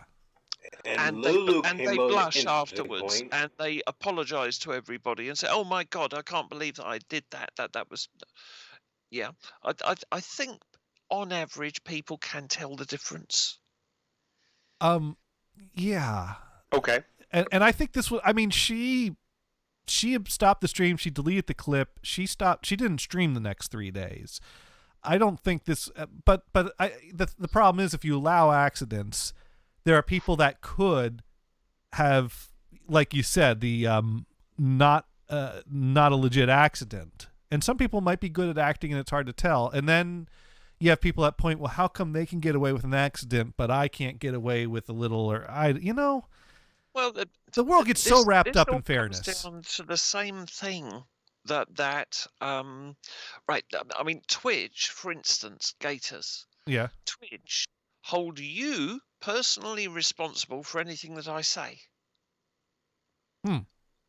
Because you are the streamer, therefore you are responsible for your guests. Right, and that's why, like, and to be honest, that is fair. It is fair. Now, if I were to say something that was totally out of order, right, and you didn't cut me off, then Twitch would be highly suspicious of you. Right. If I said something that was totally out of order and you sort of went, "Oh shit, where's the ban button?" Right. Oh, click. Right, that's it. That they've gone. Twitch will look at that and think, okay, the guy genuinely was taken aback by that, and he did do things at the earliest possible moment that he could to stop it any further occurrence. Yeah. So Johnny, do you got the mute buttons ready for us to cut us off? I always have the mute button ready. And speaking of mute buttons, Lulu came up with something interesting. Well, let me. I'm going to get to the messages here because Lulu is not a fan of the people that some consider thoughts. Now, I don't know anything about Alinity or her stream. I really don't. But OX says intent is taken into consideration, it seems. Lulu writes in, it's hypocritical. Why should it be okay for one person to stream painting their fucking tits or exercising in scanty titty and booty wear, but God forbid if a guy goes topless? Fucking tired of seeing tits everywhere. Stop showing twat and tits. Now, the painting, there are guidelines that Twitch has for body painting. One, you have to wear pasties. And two, the tits have to be covered with a layer of paint before you go live. Now, maybe you don't like body painting, but then don't wear pasties. Who don't wear pasties? That girl you always, Oh no! You always, she wears pasties. She always wears pasties. I never saw them. Well, that's because they're covered with paint. Hang on. This is something I don't quite understand. Right, and this is obviously an American thing. Okay. All right. Me being British, yeah. In Britain, we look at the breast as a whole. Right. Yeah. Yeah, because in general it does require the entire breast to actually kind of cause a reaction, shall I say? Yes. Yeah? So we basically treat the breasts as a whole. Why do Americans single out the nipples as being the problem?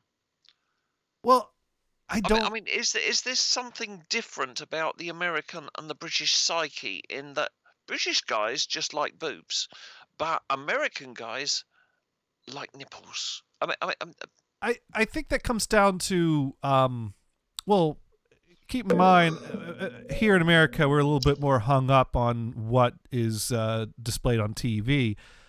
So we don't. We're hung up on everything. So when you start getting into policy of you can't have this on TV and people trying to push the boundary of what you can or can't get away with, there reaches a point where you have to have a clear definition of what constitute inappropriate frontal nudity on TV. And so that kind of turns into it's okay to show cleavage, but when nipple starts to get exposed, that's where there's a problem. So that's kind of an easy go-to definition of what's okay, what's not okay. Okay to show cleavage, not by nipple. By that definition, you can see the entire boob, just not the nipple. Right.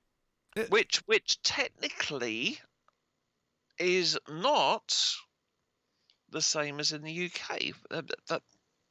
That's what I'm saying. What I think it's just different standards. That's right. Yeah, I think that personally, I think a great way we can solve all these problems is to just allow the boobies to run free. I figured you would say that. I remember. Although in the UK, don't you have like a 10 p.m. rule on broadcast? No idea on podcast. No, I'm talking about like television broadcast. So you can't download it until after 10 o'clock at night, but you can watch it at 8 No. I'm talking about television broadcast standards. Kind of open season after 10 p.m., correct? There's a 9 p.m. watershed for live television. There you go, 9 p.m., right. But are there still limits on what you can do? Well, you can't actually be seen to have penetrative sex. You can't be seen to have a hard-on. Okay. Yeah? Okay. It's perfectly okay for a woman to be seen fully naked after 9 p.m. Okay. And what hours is Mr. Bean allowed to have a bare ass on TV? Probably any time, actually. I remember who wants to see that? My sister was quite upset at seeing Mr. Bean's ass in the pool episode. I think anybody would be upset. I thought it was funny. He walked in on the girls' swim team and turned and faced them, and they all gasped in horror. And then he ran away. What's not to like? Just be glad I don't have a webcam. Been accused of being a booby streamer, right? There's only 2 streams where I've ever even shown a cleavage, but I've been accused of being a booby streamer by somebody, which is. Anyways, I just be glad I don't have a camera on right now. I'm doing laundry. That means I'm naked. I really don't. I didn't even want to know. I'm sorry, Venison. We're gonna have to cut you off now. You have been deemed inappropriate by the standards of this broadcast. Venison, just be very careful when you slam the washing machine door shut. Okay. Anyways, what I was getting at was, I'm surprised that we still in this country have such a hang up with the female breast.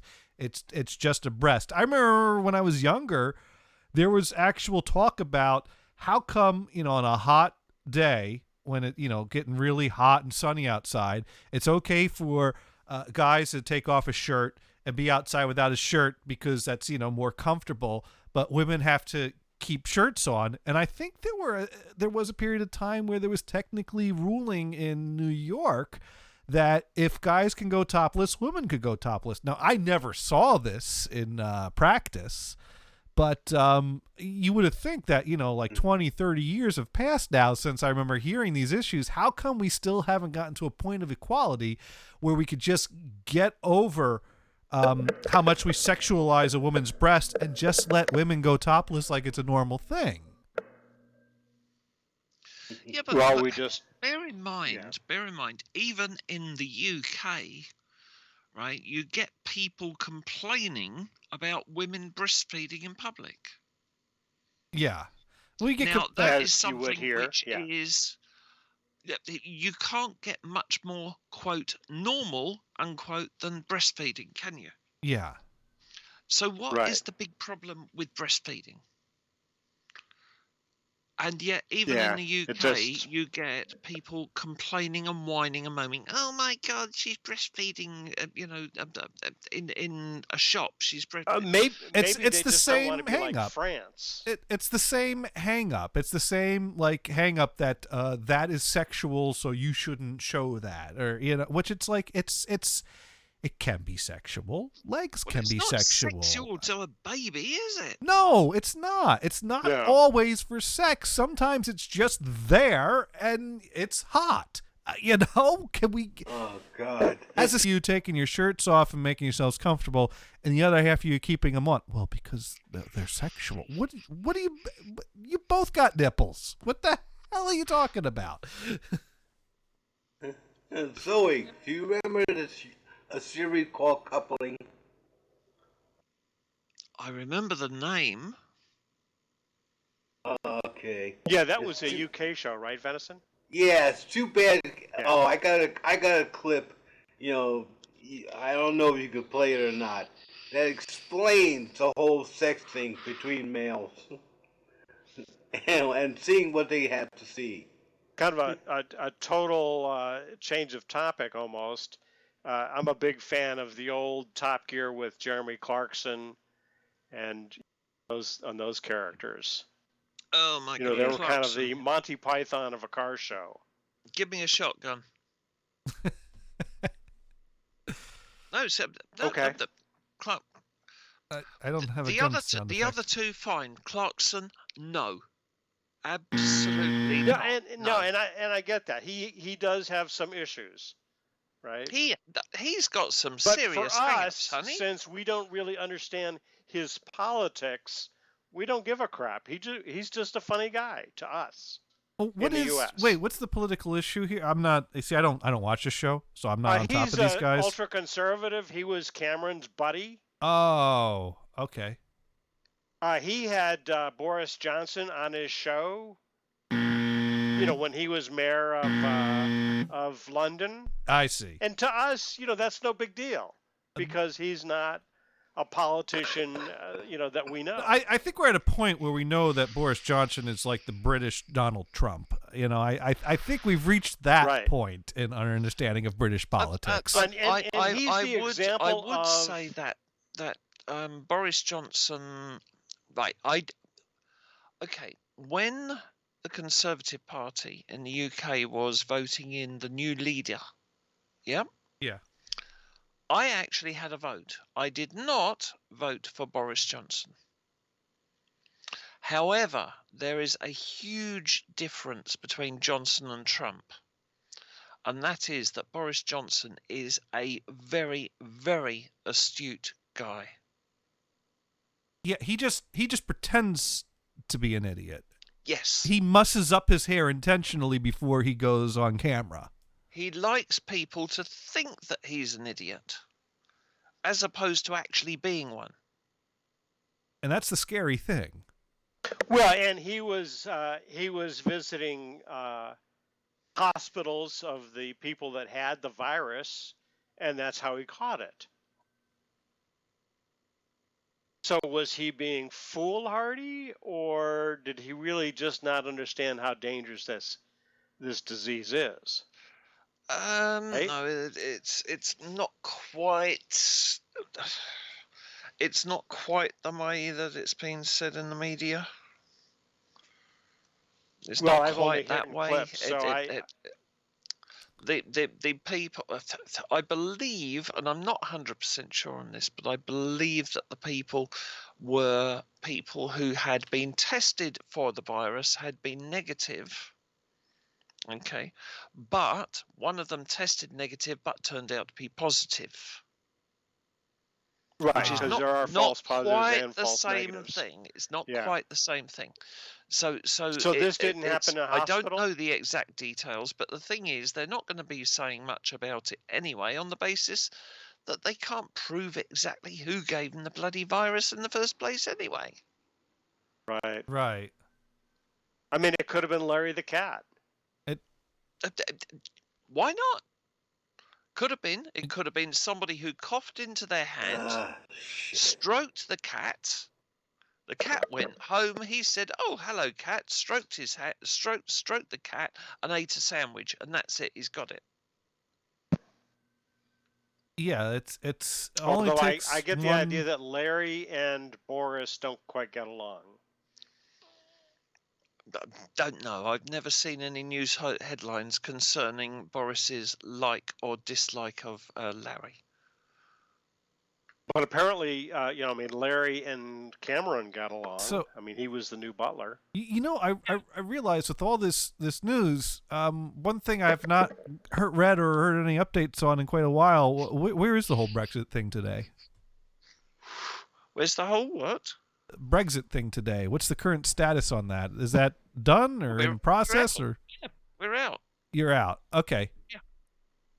Yeah, we're out. We're still negotiating certain things, but technically that'll go on for years, right? Out of the EU. Now, what some people don't quite seem to grasp. Mm-hmm. Okay. Now, I play World of Tanks. Okay. I play on the EU server. Now, just because Britain has pulled out of the EU does not mean that British people immediately stop playing on the EU server. Yeah. Britain has not literally moved into the Pacific Ocean. We're still in the same place on the planet. We are still part of Europe. Yep. We're still part of Europe. We're just not in the European Union. And right, people they haven't filled the tunnel up. They need to get a grasp on this fact, because everybody seems to think that because we pulled out of the EU, we don't talk to France anymore. We've got nothing to do with Germany. We never speak to the Italian. Come on, get real. No, that's silly. Yeah, that would of course it's. In fact, you got to talk to them even more now, because now you got to make your own independent deals with all these countries now. Yeah. And the fact is, the Italians do have some of the best bloody restaurants in the UK, and we are not going to be kicking them out anytime soon. Oh, so these are run by Italian nationals? Or Italian descendants. But they're UK citizens, though, right? Well, they're European citizens. What's just occurred to me is that this pandemic might possibly have been the best thing that could have happened to Boris Johnson. Not catching it. I'm sorry. Please, but please let me get this thought out. The big threat or fear was that the Brexit was going to cause a horrible crash in the market. And now we have this pandemic, which is causing a horrible crash in the market, which means you have to still rebuild from it. So now there's not going to be this crash that is ultimately blamed on Brexit and Boris Johnson when he comes up for election again. Yeah, but then, I mean, come on, right, there's some people who are saying that this entire virus is a complete fallacy, and it's the Illuminati who have actually orchestrated this. Yeah, and it's being said. It is being said. It's being put on YouTube and crap like that. You've got people who say that this was a Chinese death virus that they were going to spread to the USA, except it accidentally escaped. No, actually, no, it's probably got more to do with animals than anything else. Oh, God. The things that some people believe, and it just makes you want to grab hold of them and give them a fucking hard slap. Yeah, but of really, course, people are stupid. That's where we need just to give them a can of whipped cream and gators. This is a link I gave you're going to put the whipped cream.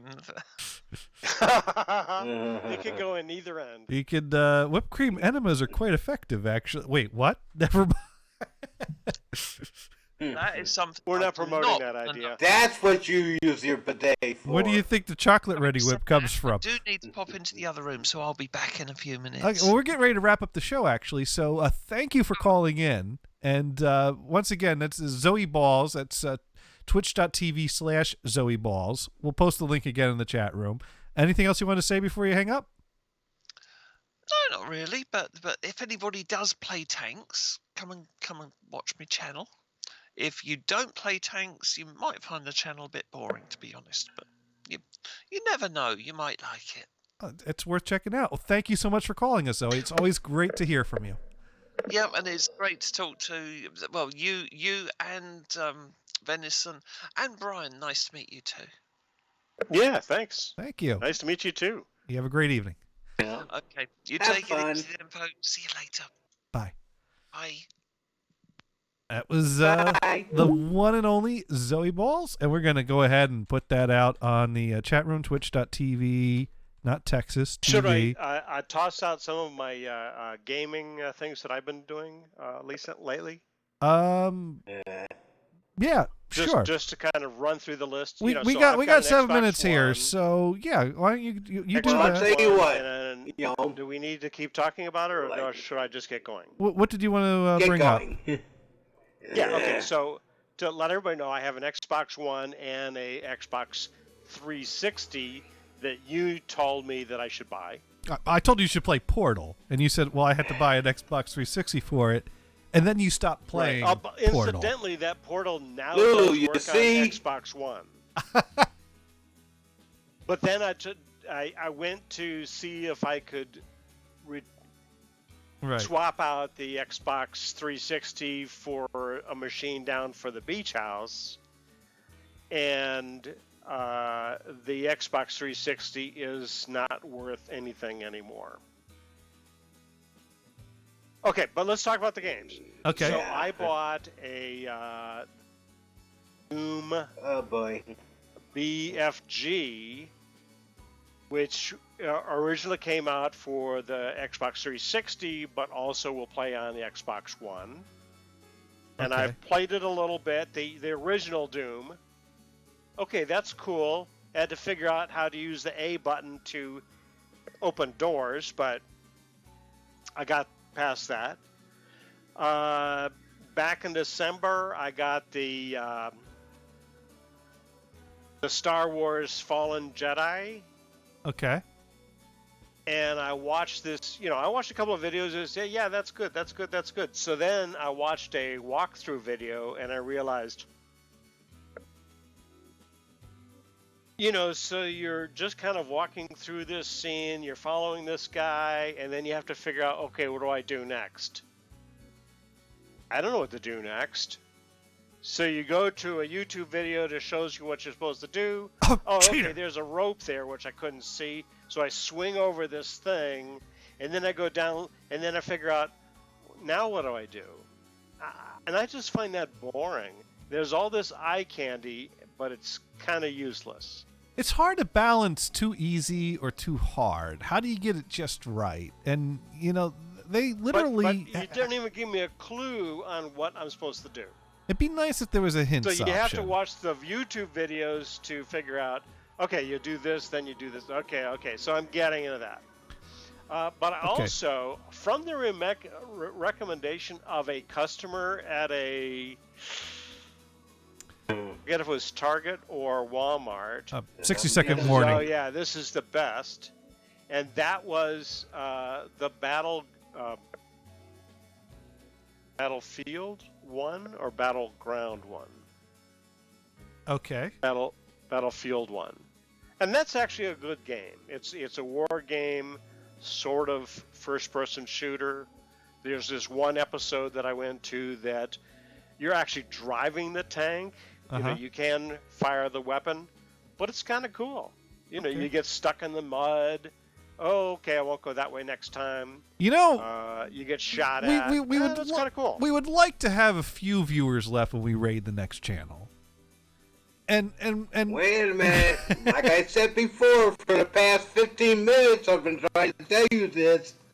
Well, there's a link. Let me. Okay. Venison, what would you like to say?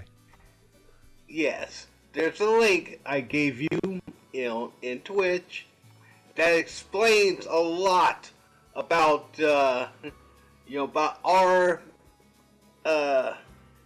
fascination. Well, with the boobies tits and ass and all like that. Yeah. All right. Let's check this out. And I think this is totally it. This says everything.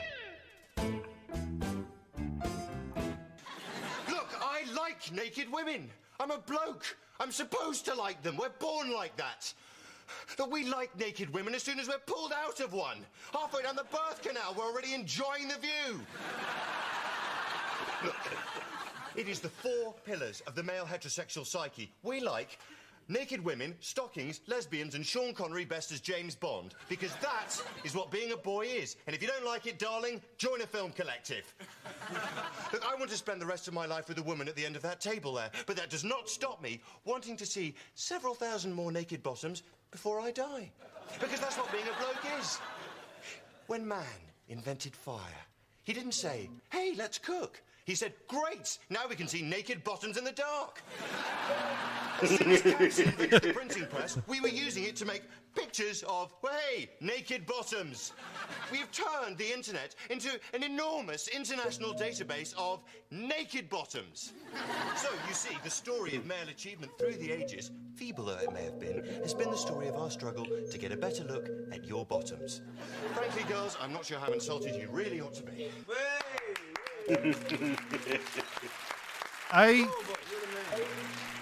That's it. I can't find anything to say that disagrees with that, but I'm not sure how I feel about that. It's a comedy sketch. It's a comedy sketch. So it's also the truth. But it's also true. I do like naked women. Naked bottoms in the dark are nice. Naked bottoms in the light are nice. The internet is The internet is for porn. And we're not going to raid a body painter, mostly because Ray Rachel isn't streaming right now. But also out of respect to people's opinions, we will raid someone whose talent is something other than painting. But since Brian caught up on what he's up to, I picked up a... Numb the Geek is on. I picked up a Computerland BC-88 computer. I did a video about it. Ted and Lulu were nice enough to play Wheel of Fortune with me via chat, and I had a fun time. So you can go check out that video. That's over on my Computer Bar YouTube channel, which does not have an easy link to say right now. But if you search for Computer Bar, I'm sure you'll find that. It's a very interesting machine. Maybe I'll talk more about it next week if we don't get off on a political tangent. Talk about naked bottoms. What have we learned here, though? Brian, what have you learned tonight? 2 sentences at most. Your old friend Zoe's a really nice guy. I like him. How's that? Could you update that to a her, please? I mean, I'm sorry. We want to get the right gender. Her. Yes. Sorry. Yeah. Thanks. I like the person. Yes. Yes. Venison. What have you learned this week? Well, Brian's still very talkative, and anything else? Not really. And I've learned we all need to smoke pot while doing this show. Oh, I'm already subscribed to the Computer Bar. Yes, you are. You're one of the 2 people. Did you change the name of a prior channel? No, that's a new channel. You subscribed to it during a show, and because I said I have no subscribers, you said, well, you have 1 now. Well, now you have 2. Yeah, it's doubled. It's double since I joined. Doubled. Anyways, thank you. Oh, what have I learned this week? I already said it. That's right. We need to smoke pot. We need to smoke more pot. OX saying, get ready for Error 2000. I don't know. As soon as it gets delivered. I was getting Error 80. Error 2000? Well, I was getting Error 80 quite a bit, but that was because I had my cable for my MFM drive connected to the wrong port on the hard drive controller. Now I'm just getting errors partitioning the drive, even though I already ran the low-level format. So something's not going right there. What partition tool did you use? Well, we'll take this offline. Thank you everyone for listening. We're going to raid Megan Lennius, and then I'm going to Megan Lennius. She sings. She's awesome.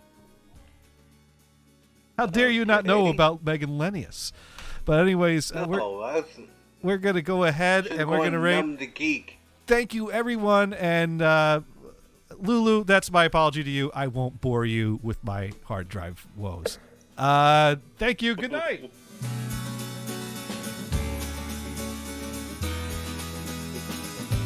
Yay, we avoided the tech talk. All right, there we go. We are rating with 4 people. That's not the most pathetic raid. All right. Don't forget the whipped cream. Don't forget the whipped cream. Oh, yeah, we got to stop that too. Goodbye. All right, so Brian, here's the deal. It's an 8088 computer. I'm using DOS 3.30. It's an MFM. Oh my God! It's an MFM drive, which means that it takes 2 cables from a hard drive controller. So I have to boot to DOS, run debug, type in G equals C800:5, which runs the low-level format tool.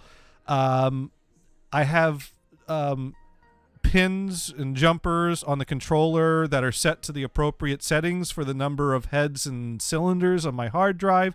So I say no when it asks me if I want to do a dynamic format. But if I said yes, it would then have me plug in that information manually. But I say no, and then it says formatting. People tell me a low-level format should take a number of minutes to complete. On this computer, it keeps cranking away for hours, somewhere around 5 to 10 hours. It eventually finishes. And quick question. Okay. Do you have a CD player on the machine, or can you connect one? No. This is a computer from 1986. Well, but fairly early on, CD players were available. I mean, Microsoft thought that they would throw out a bunch of media content on CDs that would be. This is before that. Although that might be actually slightly later. Yeah. This is some before. of that was early Windows. I mean, here's the thing. This doesn't have an IDE card in it because that's why I'm using an MFM hard drive. I could put an IDE card in one of the ISA slots, and then maybe I could connect a CD-ROM drive, but I'd have to get DOS drivers for that and install those and put those in the auto-exec bat, you know. And the BIOS wouldn't recognize that to be able to boot on it. No, exactly. So I wouldn't be able to boot with it. I'd have to boot with a floppy and then run something off a CD. That would suck. Right. Well, that's not the right technology for this anyways. So my suggestion would be to use Gparted, but the only way to get to that would be like if you had it on a disk that you could boot on, but you can't. Well, Gparted, what is an executable? I could save executables. You boot on it, and you boot on it. It's basically a Linux-based system. Okay. But when you get the image, it goes straight into Gparted. And you don't see the Linux. And you can format. No, it's probably too old. You can format an MFM drive that way. I'm guessing probably. So, anyways, I'm supposed to run this low-level format, and then.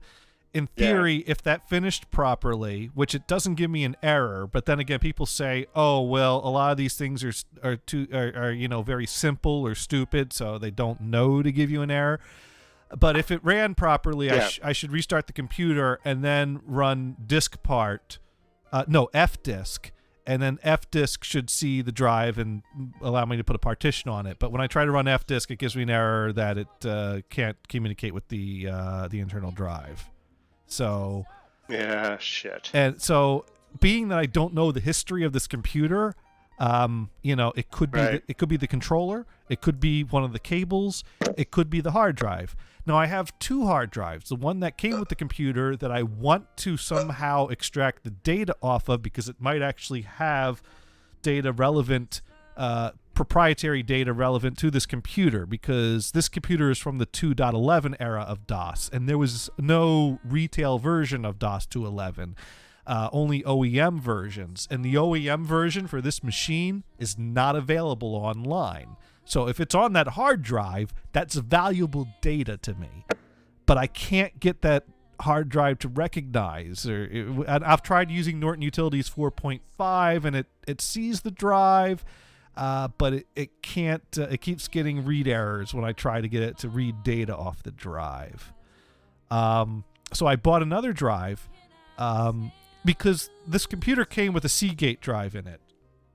But the childhood computer that we had, which was the same model, had a Tandem drive in it. So I went online and bought a Tandem drive so I could put that in the computer so it would be just like my childhood computer. And that's the drive I'm trying to low-level format and wipe and everything, and I keep getting errors there. So I've had trouble with getting data or getting anything to work with two drives. I'm curious, what's your ultimate goal? Build a time machine and go back to the 80s. I'm rebuilding the machine from my childhood. So I want a 20 meg drive to work on it, just like that machine did. I want to put some software on it, like the same type of software I ran on our family computer when I was a kid. It's a bit of a retro thing. It's a bit of a nostalgia thing. It's a bit of an over-the-top nostalgia thing. But I'm also having fun learning. Are there some specific Go ahead. programs that you want to run? Well, I mean, let me tell you, Brian, I bought an ISA card that takes compact flash cards. So I have no, if my goal were internal storage, done, completed, better than this machine ever would have ever been able to do in its time. But that's more for playing around. That's not historically correct. My goal is to build this machine to stock, to historical accuracy. So really, I'm trying to get an internal 20 megabyte MFM hard drive working because that's what would have been set up in this machine back then. So you're already bored with the compact luggables? Well, I didn't. Well, that one I still have the clock issue to work with, but I've kind of run out of options there. I'll probably come back to that and I'll play with that more. But yeah, this is what I'm currently focusing on. I've never set up an MFM hard drive before, so this has been proving to be an interesting challenge. My goal is to complete the task at hand. I started a task of setting up an internal drive. Just because it's proving to be hard or not cooperating with me doesn't mean I want to stop doing it. I want to finish this task just because it's the task I'm trying to do. Right. But, yeah. So anyways, I found the exact same controller that's in that machine can be had with a buy it now of $30 and free shipping off of eBay. So that's on its way here. I ordered a set of replacement cables. The hard drive, I talked on the phone with the guy I bought the hard drive from today, and he claims, well, I test everything before I send it out. I tested it probably about 6 months ago. My notes said it tested fine. And then he made a few suggestions, but I still couldn't get it to spin up. And he said, well, look, I found another tandem drive here with my drives. I just tested on my stuff, so I know this one's good. I'm going to get that out with tomorrow's shipment. Today's already collected. So I have another drive, and he's sending a set of cables. I have another set of cables coming here from the UK. Who knows when those will get here. And I have another controller that's showing up sometime next week. So I'm just going to keep changing parts until I find something that works. Because that's how I troubleshoot. Right. Oh, we might still be streaming to YouTube. Oh. Well, this wasn't an entire loss. Because we're now people on YouTube got the Tech Talk. For those that come here for the Tech Talk every week. Right. I mean, you could have just stopped if you didn't like. But Brian, this is a very interesting machine. Everything is on cards. The main motherboard is just a 8-slot ISA slot backplane. Oh, cool. With the selling point being ISAs back then. Yeah, they had ISA slots in the 80s on 8088 machines. They had ISA slots, and one of the boards includes the processor and stuff like that. And they sold both an 8088 and 286 model, which basically, same backplane, just that you could get the 8088 card or you can get the 286 card. And the sales pitch was that it was easy to upgrade because all you had to do was buy the new card that would upgrade it to the next generation of machine. Of course, Computerland didn't stay in business long enough to come out with the 386 card that would have been the next upgrade, but supposedly they were going to develop a 386 card for this machine. Now, how far could you really push a desktop machine that only takes ISA cards? I mean, at some point you're running out of you're not going to get a Pentium on that. Yeah, you are. Well, when you get into the Pentium era machines, you're starting to get more into the PCI cards, and that limits your upgrade options.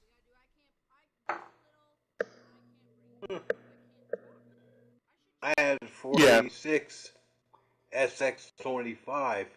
That was ISA. Oh yeah.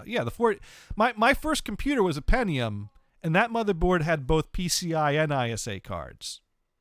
Sure. I'm just saying, by the Pentium era, something that didn't have PCI cards in it was probably out of date. Yeah. I don't know how much. 586 that had them. So I don't know. Well, Brian, have you done low-level formats on MFM drives in your? It's been a really long time. Yeah. Shall we say the hardware moves on and... Well, ooh. So that's been my fun lately. So anyways, I'm going to head out now, but it's been fun. So there is a card. I'm just looking on Amazon. Yeah?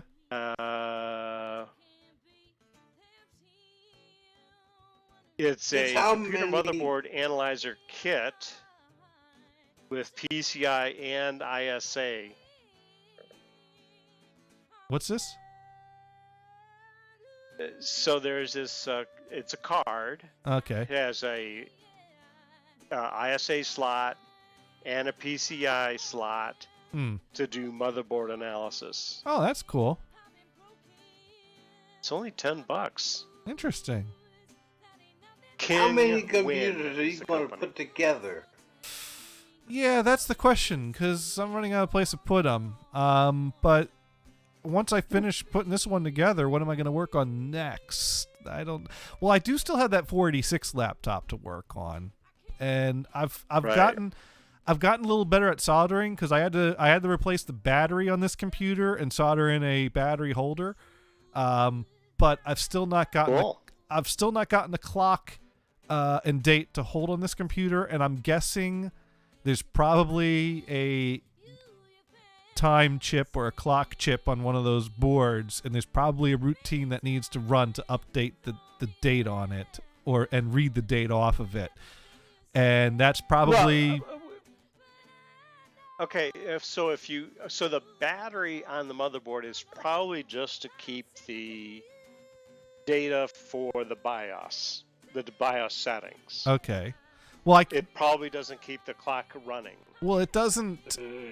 It doesn't. Well, it's got to. The clock has. Now, the flip side is those clock chips. All they did was tell the current running system what the time is. That saves you from having to type in the time and date when you turn the machine on. Well, the battery isn't going to help that. Well, the clock has to keep running while the machine's off. Otherwise, it won't keep time. But it's not out getting that off of the clock chip. Well, what's keeping time? The BIOS knows how to keep the time once you tell it what the time and date is. Okay. Well, that's not happening. In other words, theoretically, if you could get the chip to tell it what the time is, then you could remove that chip. Although I don't recommend that. It's gonna. I can't get anything. Because it's only used once. I can't. I put the date in, I turn it off, I turn it on, it doesn't hold the date. And this isn't a type... And it won't. Well, how do I get it to hold the date? You can't. Well, how does it work? Okay, so it only runs in the system while it's running. As soon as you shut it off, it's gone. But this computer the can idea of run. The clock chip. Okay, hang on. Yeah. The idea of the clock chip that has its own battery is you have that driver that goes into the chip that says, "Okay, BIOS that you're running now, this is what the time is," because we're too lazy to type that in each time. So the BIOS holds the date. But it's a and one-time time. deal. That's when you start up, it does that, and then it's done. The chip is only used that once when you start up, so you don't have to type it in. Well, how do I get the date into that? That's that driver issue. So I need to find the driver program that you're missing would set that thing. So I still need. So yeah, that's what I'm saying. There's something I need the computer land disk for this machine to make it. But shouldn't it, but then does that mean that the BIOS clock should still be running just way behind? Yeah, but when you boot up, the BIOS clock is set to 0. Well then, or some default. Well, all right. So if I set the clock to 10, and I turn off the machine, and 5 more units goes by, and I turn on the machine, it should be at 15. How did it get from 10 to 15? No. Something's telling time. Something has to be telling time if it's going to hold time, and I turn it on and it knows time has passed and has the right time set. You're not telling me how that works. You're getting something other than 0? No, I keep getting 0, but when it works right, I should be getting something other than 0, right? At some point, something should be counting. Okay, in your auto exec, if you've got a clock chip in there and it's configured correctly, when it boots up, the auto exec says, oh, I need to read this device, which is the clock chip, for the correct time and date. Right. It gets that, and then it can be running off of that. So there should, in theory, be something that's already running. It's just that it started at 0 and it's running from 0 instead of running from the correct point. Yeah, I mean, if you boot up the machine, you tell it the time and date, wait 15 minutes later or whatever it is, you ask it what time it is, and it'll give you that that should be the current time. Well, it'll keep it running. Right, but that's gone after you turn the computer off. So what part isn't gone when I turn the computer off? The BIOS settings. Okay. If your battery's working. Okay, so my BIOS... In other words, it knows what hard drive you have. It knows what floppy drives you have, et cetera, et cetera. So my BIOS settings probably set itself back to January 1st, 1980, and then when I connected the battery, from that point on, it kept counting up without counting down. So now I might be on January 3rd, 1980 in the BIOS settings, but I'd have to be able to tap into that to even pull that setting. It doesn't remember that when you turn the computer off. Well, something has to remember something when I turn the computer off, otherwise I wouldn't have a battery. No, the battery is only used for those other BIOS settings. Right. So your my hard drive, whatever configuration. So my BIOS settings don't hold a date and time? That's correct. Then what does? That's what the clock chip is for. But you told me the clock chip wipes everything out.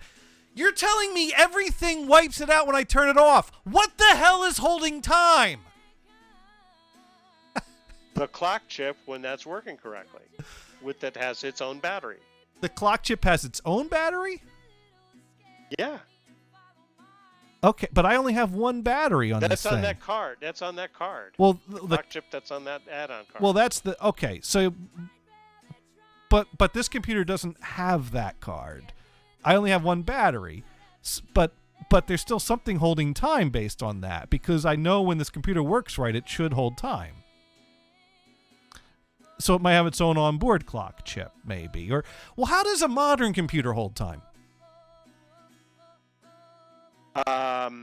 That's all been added to the BIOS with the battery, because also that battery has to run, the modern clock chip, which is on board the motherboard, part of the motherboard. Okay, so you're saying computers from the 80s wouldn't run the BIOS and the clock off of one battery?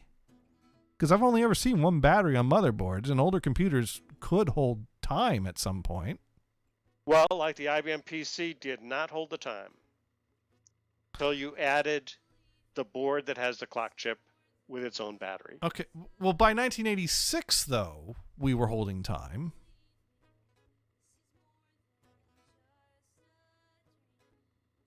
Not in IBM's world. No? When did IBM start holding time? I can't remember if the PS2 machines did or did not. Now, sorry if I got testy, but I knew we were going in circles for a period there, and it's like, I know. I'm like, something's got to hold. Did you ever work with PS2s? No. Madison? Oh. No, like I said, 46 SX25. Oh, that got it way back in 1990. Yeah. Yeah. And it held time. Well, those would. I'm pretty sure our family BC88, the same computer, I'm pretty sure it held time. I know I wasn't entering the date in every time I turned it on, and I know that file information was there. And I'm sorry, what CPU was on that one? Mine or his? Yeah, mine. The family computer. 8088. See, I never used that model, so could be wrong. Yeah. Well, there was one battery. It was a barrel battery. I replaced it with a holder. it was mounted in its own little circuit board that mounts to the front of the case, and then has a wire connector with 5 contacts on it that plug into the board that has the processor on it. But that also controls 2 lights that are on the front of the case. One that tells you which speed it's running at, and the other one for hard drive activity. But I can't. Oh, a speed like a turbo? Yeah, because this would have a turbo speed, but it didn't have a turbo button. There was a command you could run to set the speed, which someone else was able to get that command off of a disk that he had. That's the only Computer Land related file he had. I've not gotten that file to work on my machine, though. I even know a computer that still uses the Voodoo graphics card, so I can play my old DOS games. Cool. Wow. Could never get it to run F-22 right. Anyways, I'm going to stop the stream at this point because I think we got the tech update for this week. Good night, everybody.